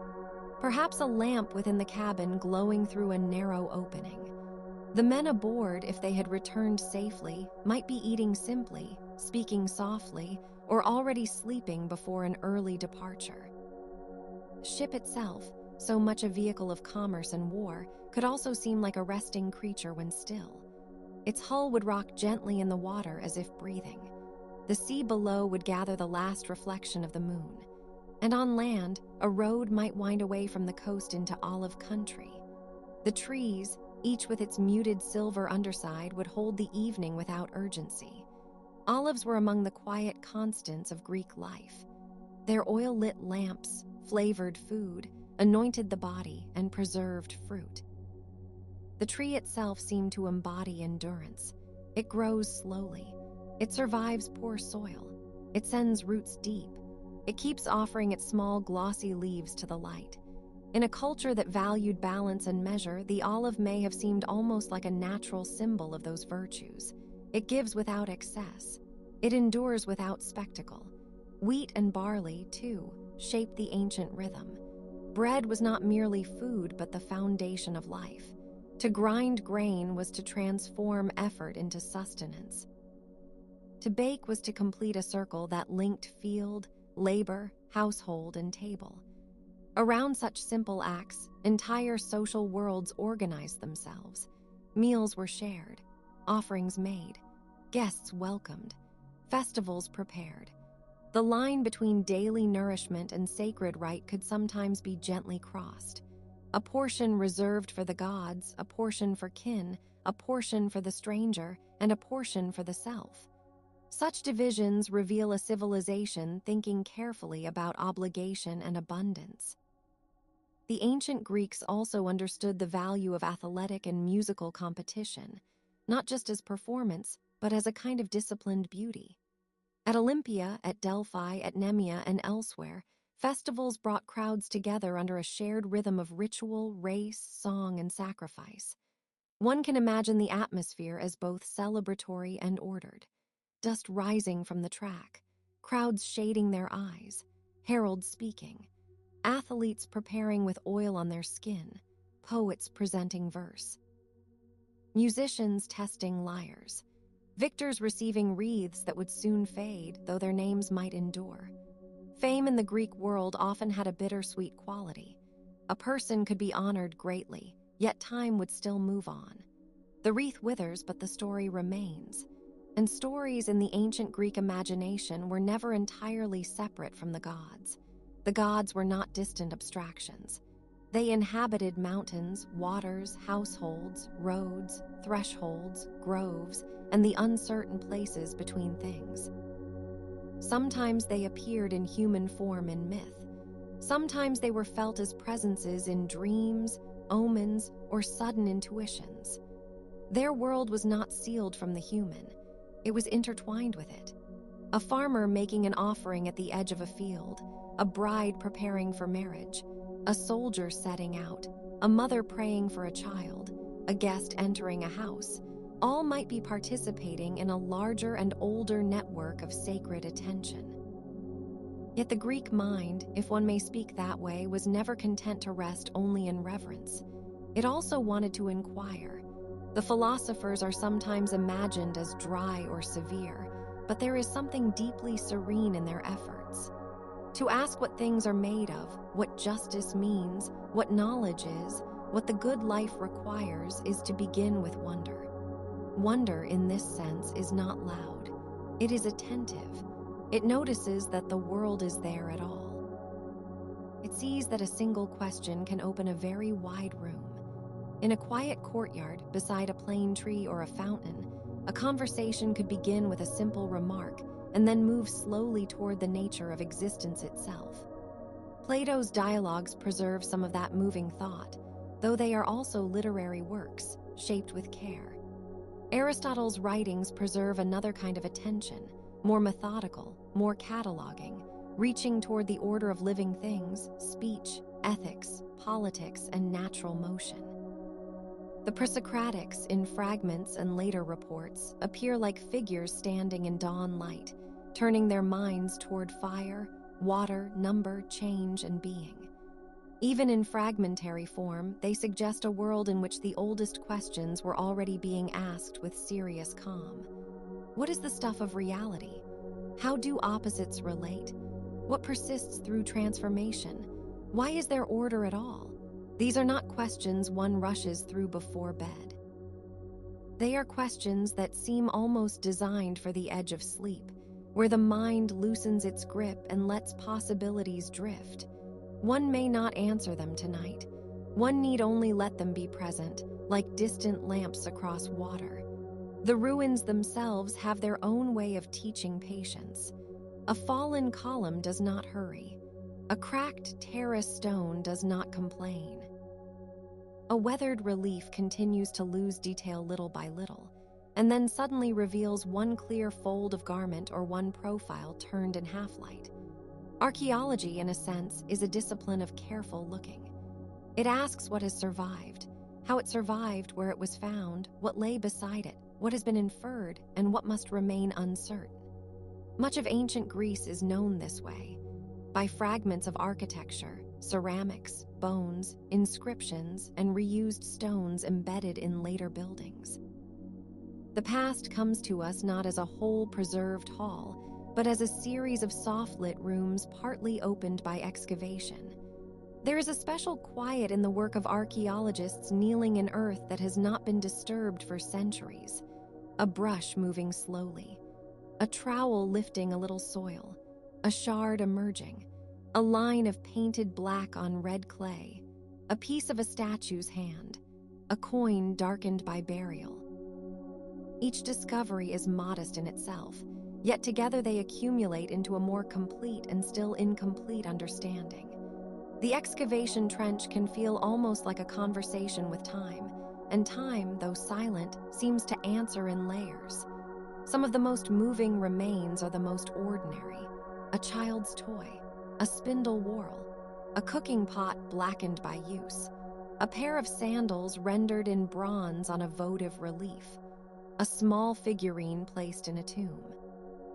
These objects speak of care, habit, and affection. They suggest that ancient lives were composed not only of wars, assemblies, and philosophies, but also of domestic rhythms, personal losses, and simple hopes.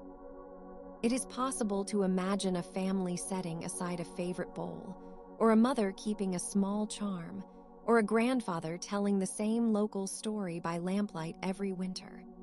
Such details may never be fully recovered, but their possibility softens the past into something approachable. Ancient Greece also preserved a profound relationship with death, expressed in burial customs, tomb markers, memorial offerings, and the poems that accompanied grief. The underworld of Greek myth was a place of shadow, but not always of horror. It was a continuation of existence in muted form, a realm of echoes and remembrance. Homer's underworld, with its shades and its longing, captures something deeply human, the sense that to lose the living brightness of the world is to enter a different order of being, one in which memory matters more than appetite. The dead are not entirely absent in Greek thought. They remain in story, in ritual, in grave gifts, in the phrases of mourning. Funerary stelae often show a family scene, a handshake, a seated figure, a quiet farewell.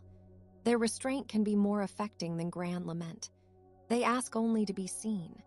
To read one is to encounter a person asking, from across time, not to be forgotten too quickly. There is a solemn dignity in that request. It is answered, at least for a moment, whenever a modern viewer stops before the stone and becomes still. And stillness is perhaps one of the finest gifts the ancient Greek world can offer to a tired mind. Not because it was always peaceful, for it was not. It was often energetic, contentious, precarious, and marked by inequality and conflict. But because within all of that, it produced art and thought that know how to pause. A statue can hold motion in suspended calm. A vase painting can freeze a gesture.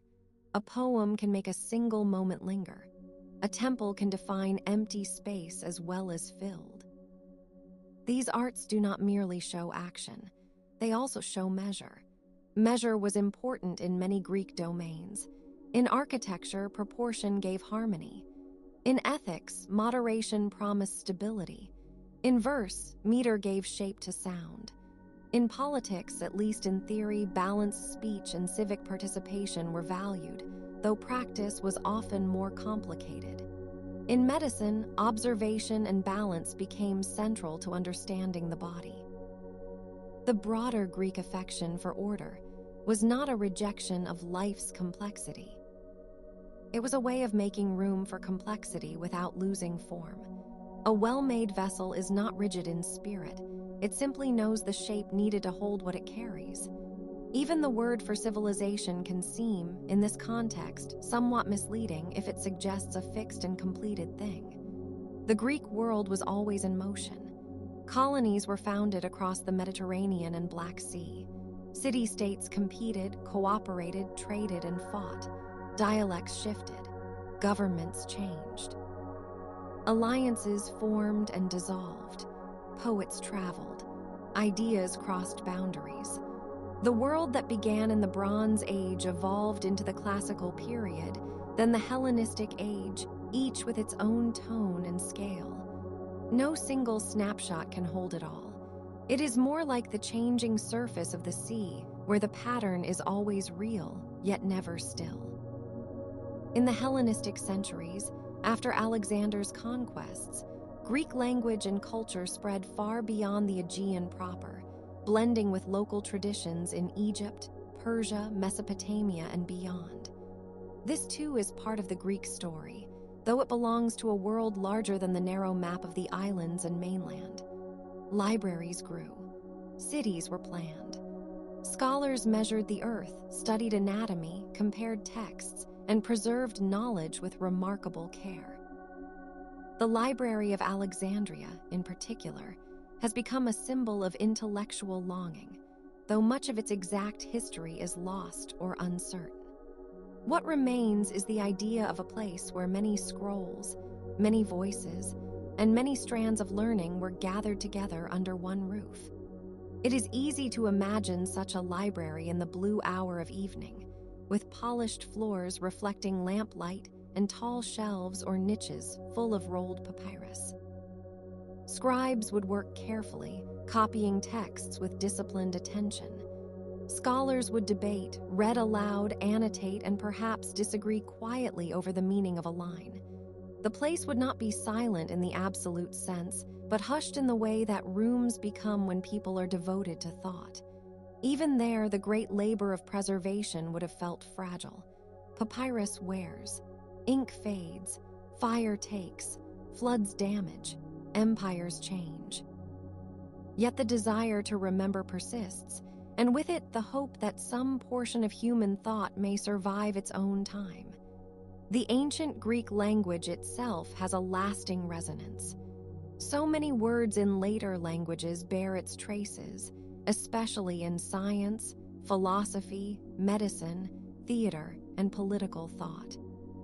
But beyond technical vocabulary, there is a more subtle inheritance, the habit of asking clear questions, of distinguishing parts of an argument, of seeing the world through categories and relations. This habit can be used well or poorly, gently or aggressively. In its best form, it is a way of paying attention. It says that reality deserves care, and that understanding requires both humility and precision. There is also a deep continuity between Greek literature and the experience of evening. The epics begin an invocation, as if calling memory out of darkness. Tragedy often moves toward recognition and decline, the human day narrowing toward its inevitable close. Lyric poetry can be as brief and luminous as the last light on a stone wall. Even comedy depends on timing, on the turn from expectation to surprise, then to release. To read these forms by lamplight feels somehow fitting. They were made for voices in rooms, for listeners gathered close, for attention held in common. One might imagine, then, a small household in Athens after sunset. The day's dust has been washed from feet. A meal has been taken. The oil lamp burns low. Someone begins to recite. Perhaps it is an old epic line remembered from childhood. Perhaps a fragment of Sappho, perhaps a proverb. Outside, the city is quieter now, though not entirely asleep. Dogs may bark in the distance. An occasional cart passes. In an upper room, a child is already drifting towards sleep. Words continue, soft and measured, until the room itself seems to settle into them. And beyond the city walls, the country remains. Paths between vineyards, sheep on a slope, a shrine beside a spring, a grove where leaves whisper, a watchman near a gate listening to the deeper sounds of night. The ancient Greek countryside was not empty even where it was sparsely populated. It was alive with cultivated fields, seasonal movement, local sanctuaries, and the steady presence of animals and weather. Hillsides caught the evening light in layers, valleys filled with shadow. Stars appeared one by one. The sky over Greece, especially when clear, can seem extraordinarily open, as if thought itself had room to expand. The Greeks watched the sky closely. They mapped stars, seasons, and celestial movements. Astronomy and myth coexisted here, not always in conflict. A constellation could be both a pattern of light and a remembered figure. A rising season could have both practical and sacred meaning. The heavens offered order, but also wonder. To look up after dark was to see both the vastness of the cosmos and the smallness of human plans. Yet this did not necessarily lead to despair. It could lead instead to proportion. A person who sees the sky clearly may understand how to live more modestly and more gracefully on the earth. There is something particularly restful about the idea that the Greeks, despite their brilliance, did not imagine themselves as separate from nature in the modern sense. They lived within it. Their houses opened to courtyards and light. Their city planning had to accommodate slope, water, wind, and stone. Their festivals marked agricultural seasons. Their myths often took human and divine life to mountain tops, caves, groves, shorelines, and fields. To think of them is to think not of sealed interiors alone, but of a world in which the outdoors remained intimately present. The ancient olive tree, the vine, the fig, the laurel, the cypress, the pine, each contributes something to this atmosphere. Their forms are durable in the mind. A cypress rising dark and narrow toward the sky, a fig tree with broad leaves and cool shade, a vine climbing a trellis, a laurel branch held in a ritual hand. Plants in Greece are not mere background. They belong to symbol, economy, medicine, and daily life. The natural and cultural worlds are entwined. A branch cut for a wreath, a leaf crushed for scent, a fruit picked at the right season, all become part of a human rhythm older than any single city. Even stone, which seems so fixed, was part of this rhythm. Greek marble has a quality that catches light gently, especially in the long slant of evening. It is not only white. It can contain pale gold, gray, blue, and cream tones depending on the sun and the quarry. The finished temple, standing at the end of a process that involved extraction, transport, carving, lifting, and assembly, represents a remarkable cooperation of labor. Many hands made it possible, though the final form appears serene and unified. The calm of the monument conceals the effort of its making, just as a calm life often conceals the labor that sustains it. This is true of all civilization. What appears tranquil at a distance often rests on countless unnoticed acts. A road maintained, a roof repaired, a child taught letters, a field weeded, a law copied, a boat caulked, a lamp filled with oil, a tomb cleaned, a public building swept, a sacrifice prepared, a wall repainted.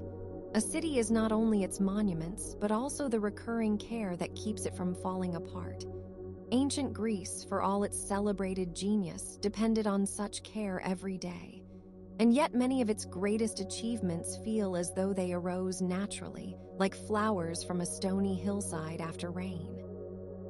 The Parthenon, the tragedies of Aeschylus, Sophocles, and Euripides, the histories of Herodotus and Thucydides, the sculptures that survive in fragments, the philosophical dialogues, the mathematical propositions, the medical observations, the myths retold and retuned, all of these continue to appear astonishing.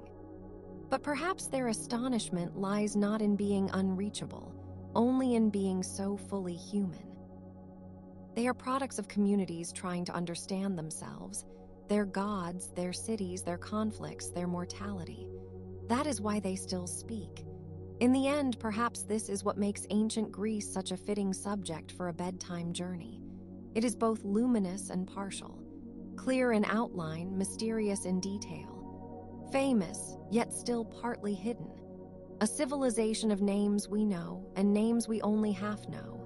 A world where the monumental and the intimate coexist. A world of temples and cooking fires, of epics and market chatter, of bronze armor and soft wool, of philosophical debate and children learning their letters, of sacred groves and shipyards, of public speech and private grief. The more one lingers with it, the more it becomes not a museum, but a living twilight. So let the world of marble temples and quiet seas remain a little longer in your mind, softened by distance and by evening. Let the stone steps of a sanctuary hold the last warmth of the day. Let a gull cross the harbor and disappear into the dark. Let a lyre string give one final quiet note and then rest. Let the streets grow still. Let the scholars close their scrolls. Let the boatmen tie their lines. Let the shepherds find shelter. Let the olive trees stand watch in the fading blue. And let the ancient Greek world, with all its splendor and uncertainty, become once more what it has always been in memory.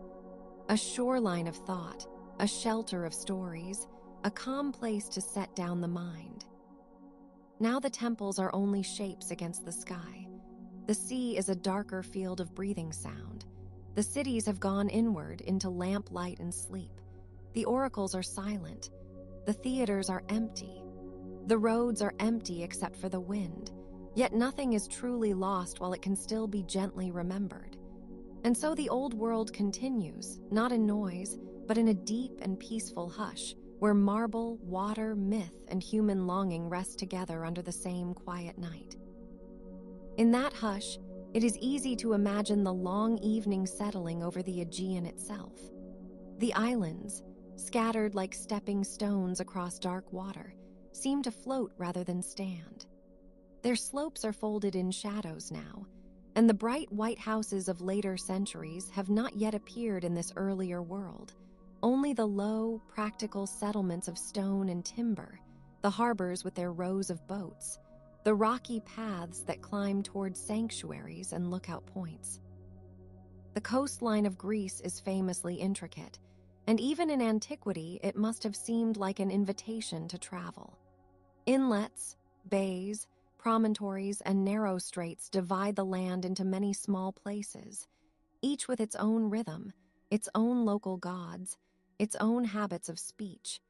Geography helped shape the Greek world into a civilization of communities rather than one vast center. The sea connected them as much as it separated them. It was both corridor and boundary, both nourishment and uncertainty. At dusk, those waters would have changed color quickly. The bright, almost metallic sheen of midday would soften into something deeper, a blue that looked nearly black in the sheltered parts of a harbor, and silver where the last light caught a ripple. Boats moving in the distance might seem to glide without sound, though they were surely full of creaking wood, rope tension, and the soft slap of water against hull. A fishing vessel returning home would carry not just its catch, but the smell of salt, net, and damp reed. A merchant ship might be heavier, slower, carrying amphorae packed with oil or wine, perhaps wool, pottery, grain, or metal. The amphora itself is a humble object, but it tells a great deal. Its pointed base, made to rest in sand or fit into the layered hold of a ship, speaks of practical intelligence. Ancient Greece was not only a world of ideals and statues.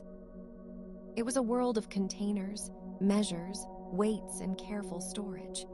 Civilization often depends on such things. The Greeks knew how to name and classify many features of the world around them, but they also left room for wonder. A cliff, a spring, a particular wind, a strange rock formation, a rare bird call, all might become part of a story or a sacred association. In a land where mountains rise so abruptly and the sea lies everywhere nearby, one learns to pay attention to small differences. A path that is easy at noon may become slippery in the evening moisture. A cove that feels welcoming in daylight may sound mysterious after dark.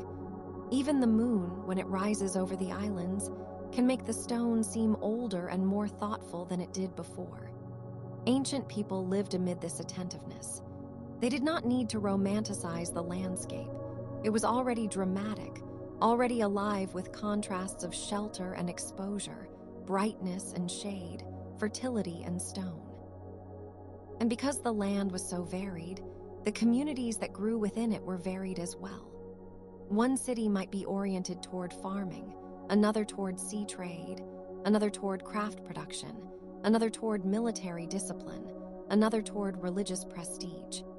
Some valleys were suitable for olives and vines, others for grain, and many areas supported only limited agriculture, which made long-distance exchange especially important.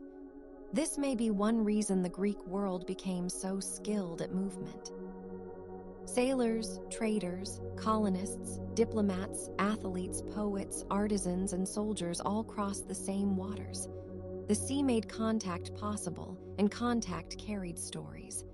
A tale heard in one harbor could be retold in another, altered by accent and memory. A religious custom could travel along with a merchant's cargo. A design in metalwork might move from one workshop to another. Ideas in Greece were rarely still for long. Yet at night, all movement seems to return to stillness. The day's arguments, transactions, and competitions recede. The agora empties. In many cities, the agora was both marketplace and civic center, a place where citizens gathered to speak, buy, listen, and observe. Its paving stones would have held the warmth of the day into the evening for a little while, but eventually that warmth faded too. The stalls were taken down. The baskets were carried away. The voices thinned. A late passerby might hear only a dog barking in a side street, or the low murmur of a household behind a courtyard wall. The Greek house itself, especially in more modest settings, was often arranged around an inner space where family life unfolded in a kind of protected inwardness. Inside, lamps were lit, bread was shared, water was poured, cloth was folded, a spindle could turn quietly in a woman's hand. A child might be told a story about a god who crossed the sea, or a hero who was lost and found again, or a city founded under an omen in the stars. These domestic details matter because they remind us that the ancient world was not made only of public grandeur. Much of life passed in the rhythms of home. In some houses, women managed wool and textiles, skills essential to both household economy and broader trade.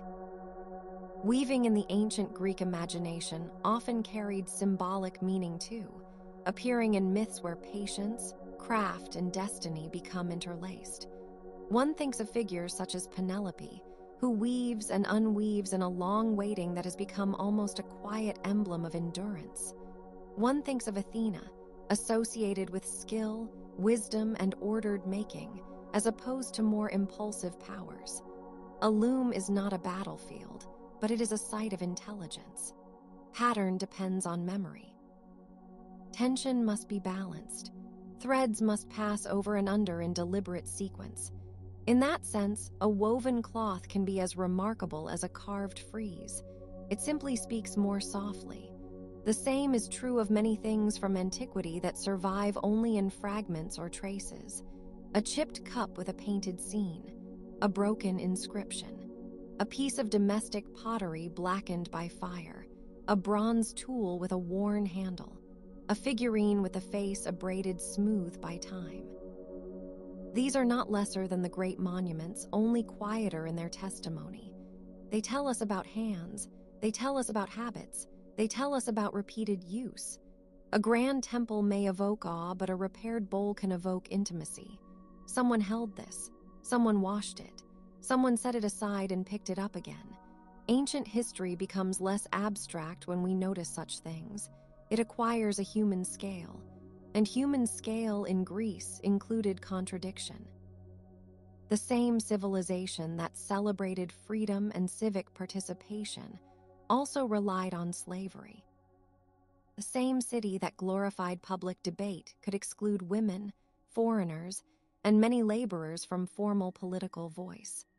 The same culture that produced ideals of moderation also knew extremes of ambition, warfare, and rivalry.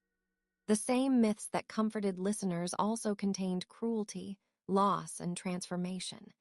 These tensions are part of what makes the subject so enduring. Ancient Greece is not a simple origin story. It is a field of questions. Its brilliance does not remove its shadows. If anything, the shadows make the brilliance feel more tangible, as if it were burning against a real darkness. By dusk, perhaps these contradictions were easier to hold. The evening tends to soften edges. A column that seemed purely white in the afternoon becomes silver, then gray, then almost blue. A distant hillside can appear noble or lonely depending on the fading light. A statue in a sanctuary may look less like a triumphant image and more like a patient presence. Even the gods, in the right hour, seem less like rulers issuing commands than like aspects of the world itself. Sea, harvest, fire, wisdom, sleep, remembrance. Greek religion was not a single simple system, but a landscape of practices, local cults, sacrifices, festivals, processions, and private petitions. People did not merely believe ideas about the gods. They approached them through action, timing, place, and ritual attention. A small shrine at a crossroads could matter just as much to the traveler as a famous temple mattered to the city. A spring might be offered first fruits. A hearth might be honored as the center of household continuity.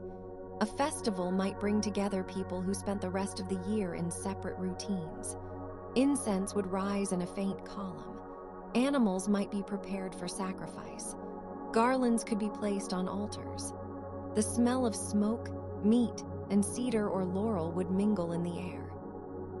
Such rites were not performed in a vacuum. They were woven into seasons, harvests, births, marriages, and civic life. In the ancient Greek world, religion was not tucked away from daily existence. It was one of the ways daily existence was organized. Myth, too, was part of that organization, though in a different mode. It explained and decorated, warned and entertained, remembered and imagined. The story of Demeter and Persephone, for instance, carries the feel of seasonal return, of sorrow and renewal, of the underworld and the earth's fertility. The tale of Odysseus wandering home across the sea captures the uncertainty of travel. the danger of strange shores, and the longing for a known place. The stories of Heracles, Theseus, Jason, and countless others are not simply tales of feats and adventures. They are also reflections on labor, identity, kingship, exile, cunning, friendship, and the costs of glory. One may drift into sleep listening to them because they feel at once ancient and familiar, full of thresholds, departures, and returns.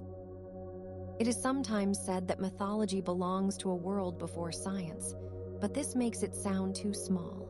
The Greeks observed the natural world closely.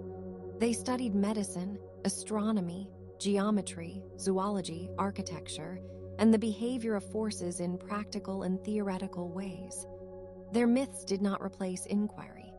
They lived alongside it, sometimes in conversation with it.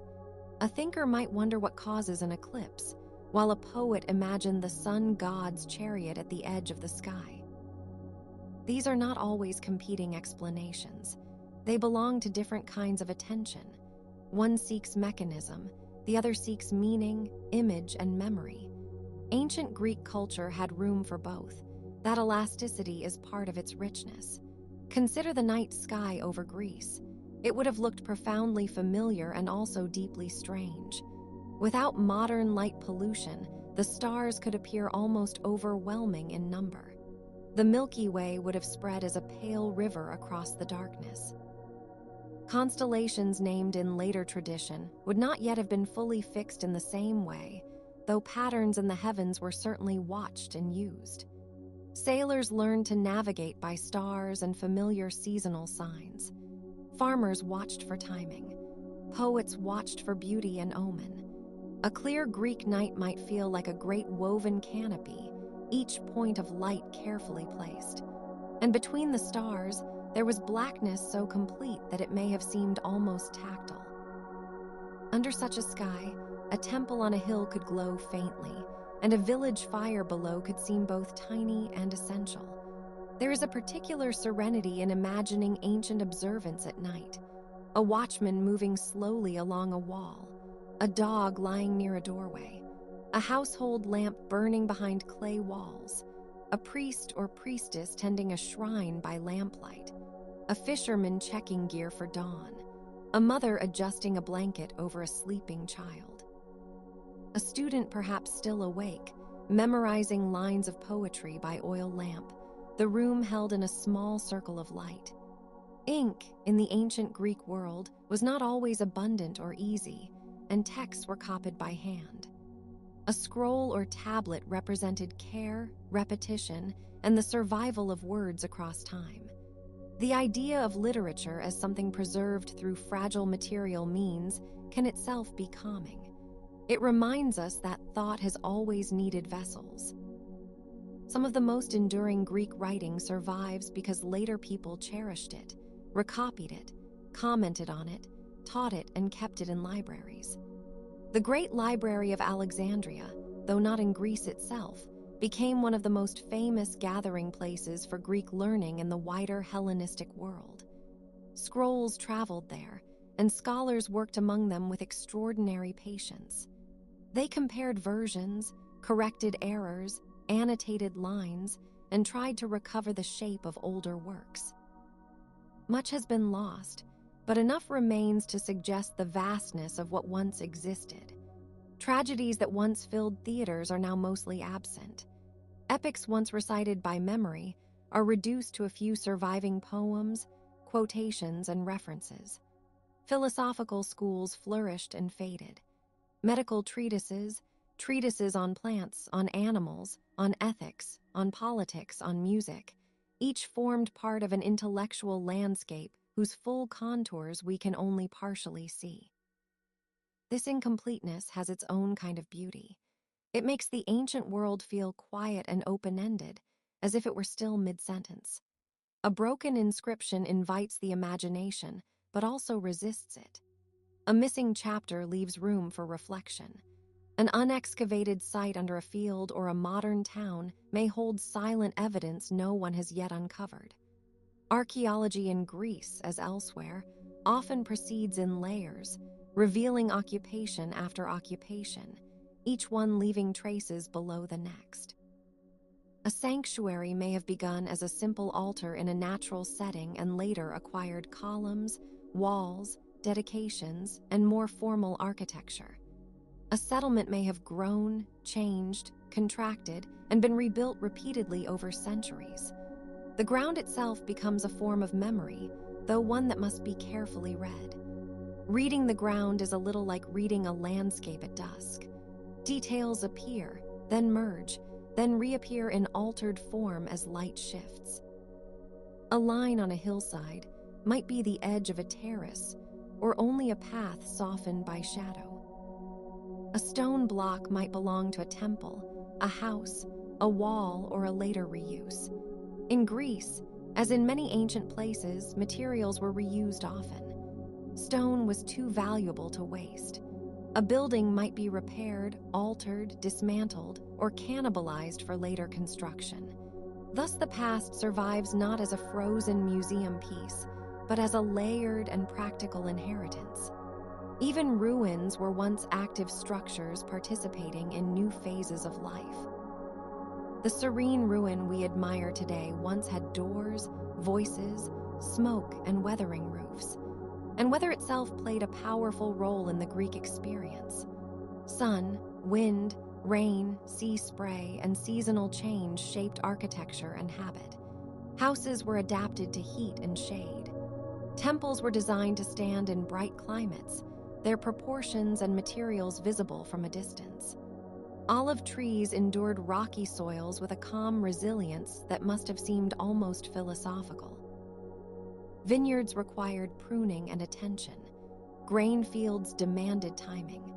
Herds moved according to pasture and season. The alternation of dry summer and wetter winter marked the year in ways both practical and ceremonial. Many festivals followed the agricultural calendar or honored transitions in the civic year. Time in ancient Greece was not abstract. It was lived through weather, labor, ritual, and memory. The sea, too, had seasons. Navigation was safer and more active at some times than others. Storms could be sudden. Currents and winds demanded respect. Even so, the Greeks ventured far. Their colonies spread across the Mediterranean and the Black Sea, carrying language, pottery styles, religious customs, and forms of civic organization to new shores. This was not a single simple expansion, but a web of settlements, relationships, and exchanges. Each colony adapted to its setting and its neighbors. Greek culture did not remain enclosed within one peninsula. It became a moving thing, changing as it traveled. That mobility helped preserve stories. It also created new ones. Among the many stories that moved, some are tinged with the sea so strongly that the water seems to remember them. Poseidon, whose power included earthquakes as well as the waves, was revered in many regions. Seafaring in the ancient world was an act of knowledge and trust. One had to understand the sky, the shoreline, the season, the temperament of the vessel, and the reliability of the crew. A harbor at dusk could seem almost tender in its promise of return. The ring of land around sheltered water creates a feeling of enclosure that is especially restful after open travel.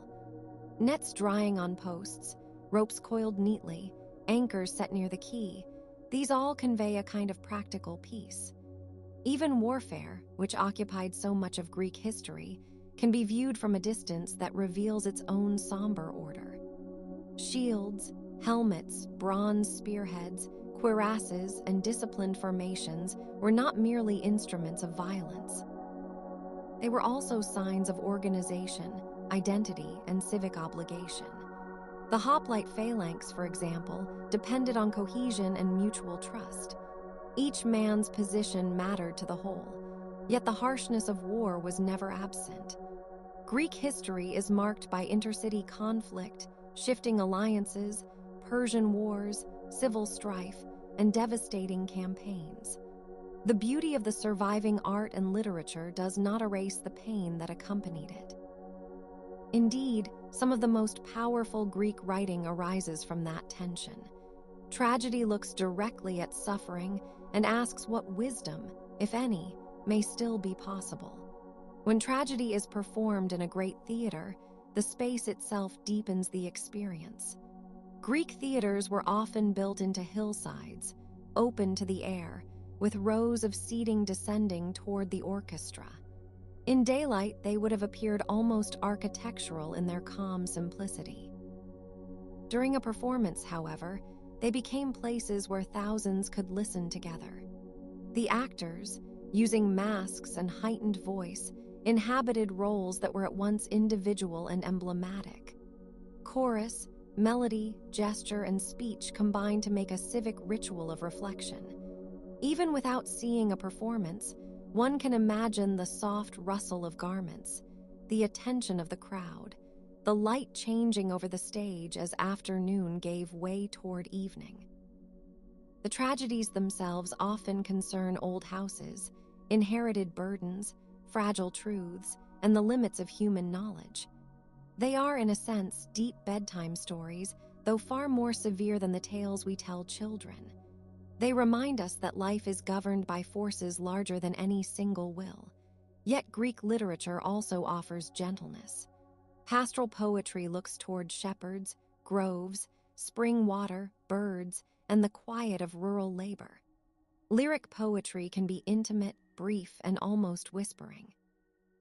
A fragment of Sappho, surviving through the accidents of transmission, can feel like a small lantern in the dark. So much is gone, and yet what remains can be astonishingly immediate. There is something almost fitting in reading ancient fragments at night. They do not demand completion. They invite contemplation.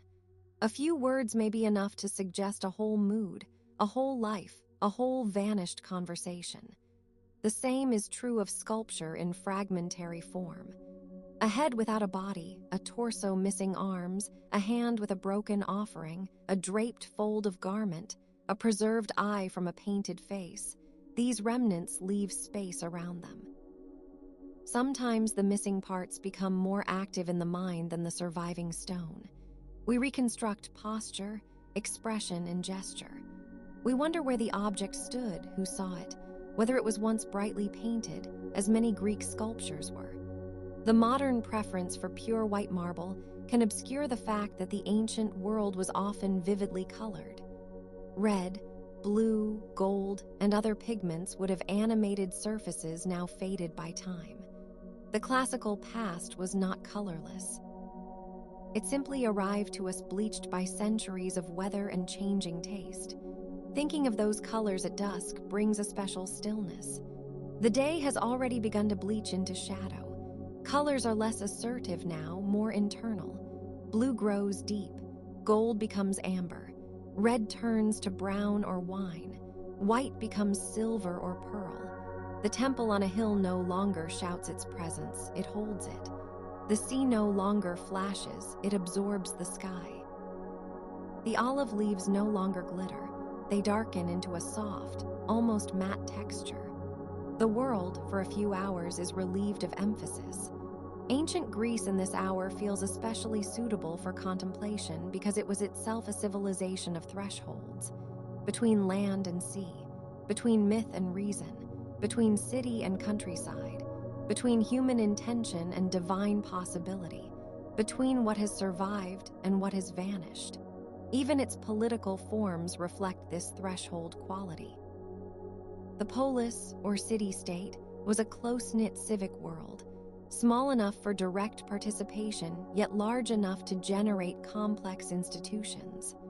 Some polis leaned toward oligarchy, others toward democracy, others toward mixed forms or repeated reform.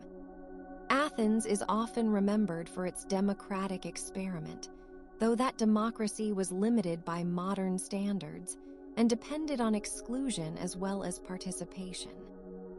Still, the idea that citizens could gather and debate matters of collective life had an enduring influence. In quieter moments, one can imagine such civic spaces after the assembly has ended. Wooden benches empty, speeches over. Debates cooling in the evening air. The sense of a community trying, however imperfectly, to govern itself remains one of the notable legacies of the Greek world. But before politics became a subject for abstract discussion, it was lived as relationships. Families, clans, neighbors, patrons, clients, and local associations formed the texture of society. A marriage linked households. A funeral gathered kin and community. A child's name carried memory. An old person's authority rested partly in experience and partly in belonging. Funerary customs, in particular, reveal how seriously the Greeks treated the continuity between the living and the dead. Grave markers, offerings, lamentation, and remembrance all helped maintain bonds across absence. In some places, ancestral tombs lay within sight of roads or fields, reminding passers-by that the past remained near. At night, such reminders may have felt more vivid still. The earth itself seemed full of listeners, and listening was valued. Oral culture remained powerful even as writing spread. Epic poetry, recited and remembered, depended on rhythm, formula, and communal familiarity. A single performer could carry a vast tale through repeated patterns that made memory possible. The sound of the language mattered as much as the content. Greek verse, with its meter and cadence, could move like a tide. One can imagine a listener in a dim room, or beside a fire, or aboard a ship, hearing the familiar opening of a story and relaxing into it because the shape of the words already promises a kind of order. Bedtime, too, is an oral hour. A voice speaks, the body rests, the mind drifts. Ancient epic is perhaps not so distant from that condition. It was made for sustained listening, for long attention, for the gentle surrender into narrative time. Narrative time in myth can be very different from ordinary time. A hero may spend years at sea, but a story can pause on a single gesture, a single recognition, a single warning. A god may appear in an instant and alter everything. A city may be founded under a sign from birds or flames or dreams. A woman may wait through decades of uncertainty. A king may learn too late. The Greeks had a deep sensitivity to timing, season, fate, and sequence. They understood that a thing may be beautiful not only because it is itself, but because it arrives at the right moment. The right sacrifice, the right speech, the right silence, the right return.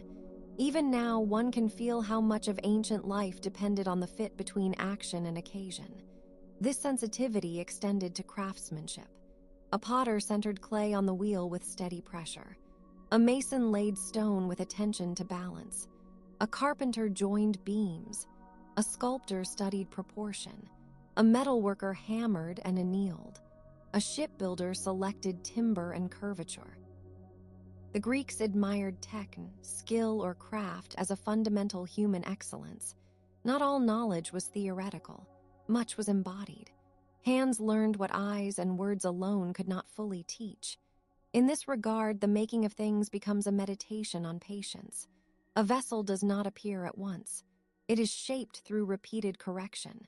A statue emerges gradually from resistance. A building rises course by course. There is comfort in these slow processes, and the ancient world knew them well. Perhaps that is one reason ruins can feel so restful. They reveal the bones of making. A broken colonnade shows the line of a roof once held. A foundation suggests the size of a vanished room. A threshold stone indicates repeated passage. Even in ruin, the form remains legible. It invites a gentle reconstruction without demanding certainty. This balance between knowing and not knowing lies at the heart of historical fascination. Ancient Greece offers both abundant evidence and enduring gaps. We know much about some periods and places, less about others. We can read inscriptions, but not always hear the voice behind them. We can study artifacts, but not always recover the exact contexts.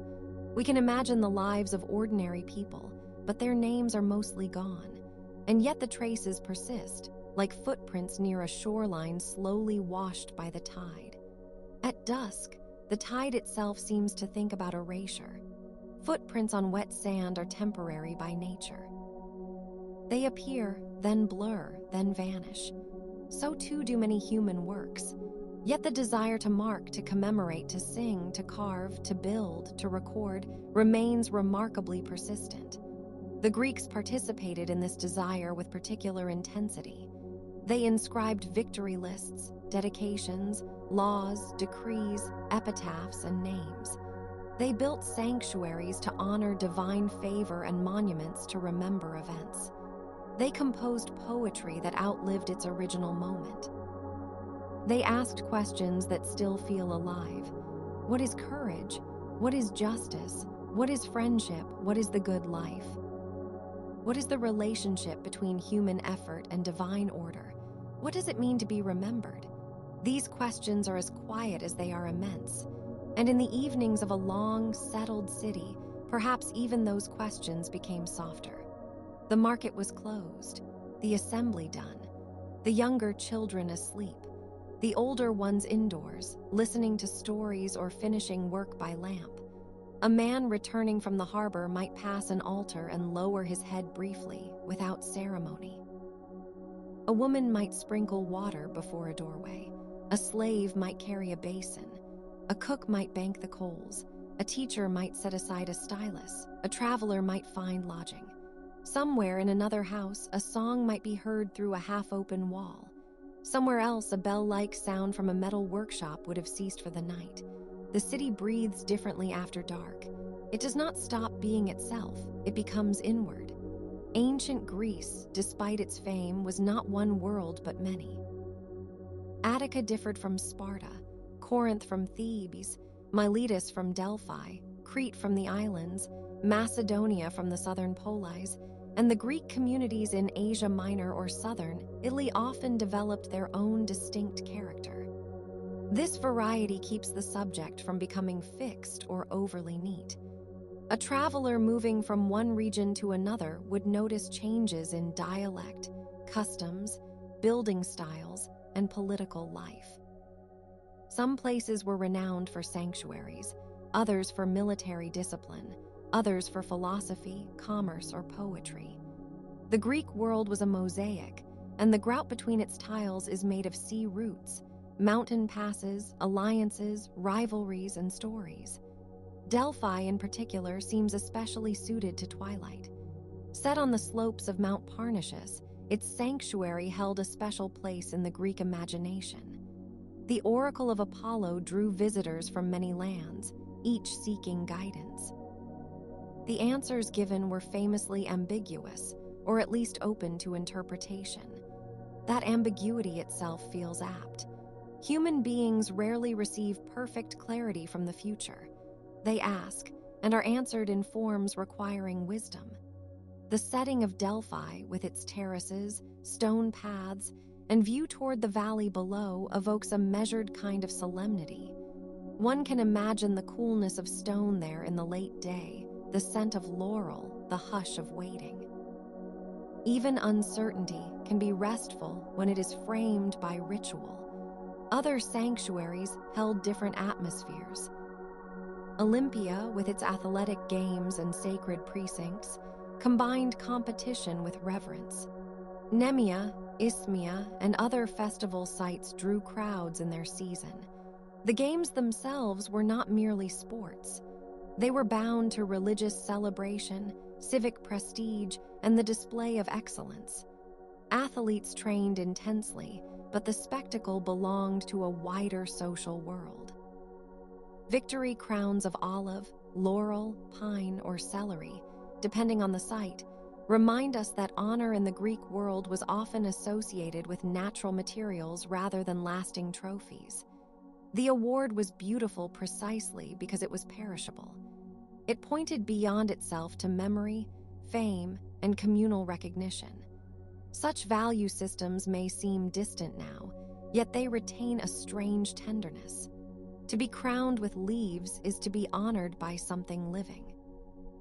Living things occupied a major place in Greek thought, not only as symbols, but as objects of careful observation.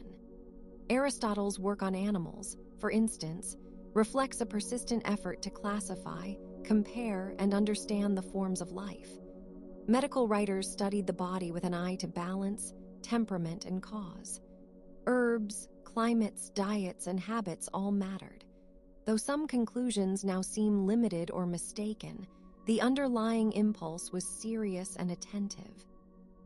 Humans are part of the natural order, not entirely separate from it.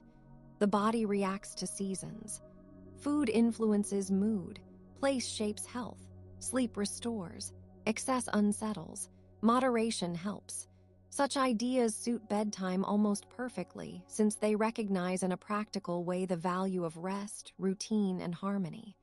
Harmony, in fact, is one of those Greek concepts that touches many domains. In music, it concerns tuned relations. In philosophy and ethics, it can suggest balance or fitting order. In architecture, it appears as proportion. In the body, as health. In a community, as concord. The word itself has a soft durability. One may imagine a lyre being tuned in a courtyard while evening shadows lengthen. The pitch is adjusted carefully, not harshly. A string too tight may break. Too loose, it will not sound. In the best case, sound becomes a little bridge between human intention and the invisible order of number. This blend of art, mathematics, and feeling characterizes so much of Greek achievement. A temple's proportions can be studied like geometry, but they are also felt with the body.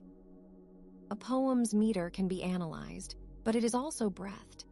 Breath is a quiet theme throughout antiquity. Orators had to manage breath to speak well. Singers and actors relied on it. Divers and rowers knew its limits. Athletes trained it. The wind off the sea-filled sails. The smoke from sacrifice rose and dissipated. A sleeping child's breath becomes one of the smallest and most reassuring sounds in any house, ancient or modern. The ancients knew, as we do, that breath marks the difference between tension and release, wakefulness and sleep, presence and absence. A civilization that paid attention to the movements of the lungs, the pulse, the seasons, and the winds was perhaps already listening closely to the rhythms that also guide rest.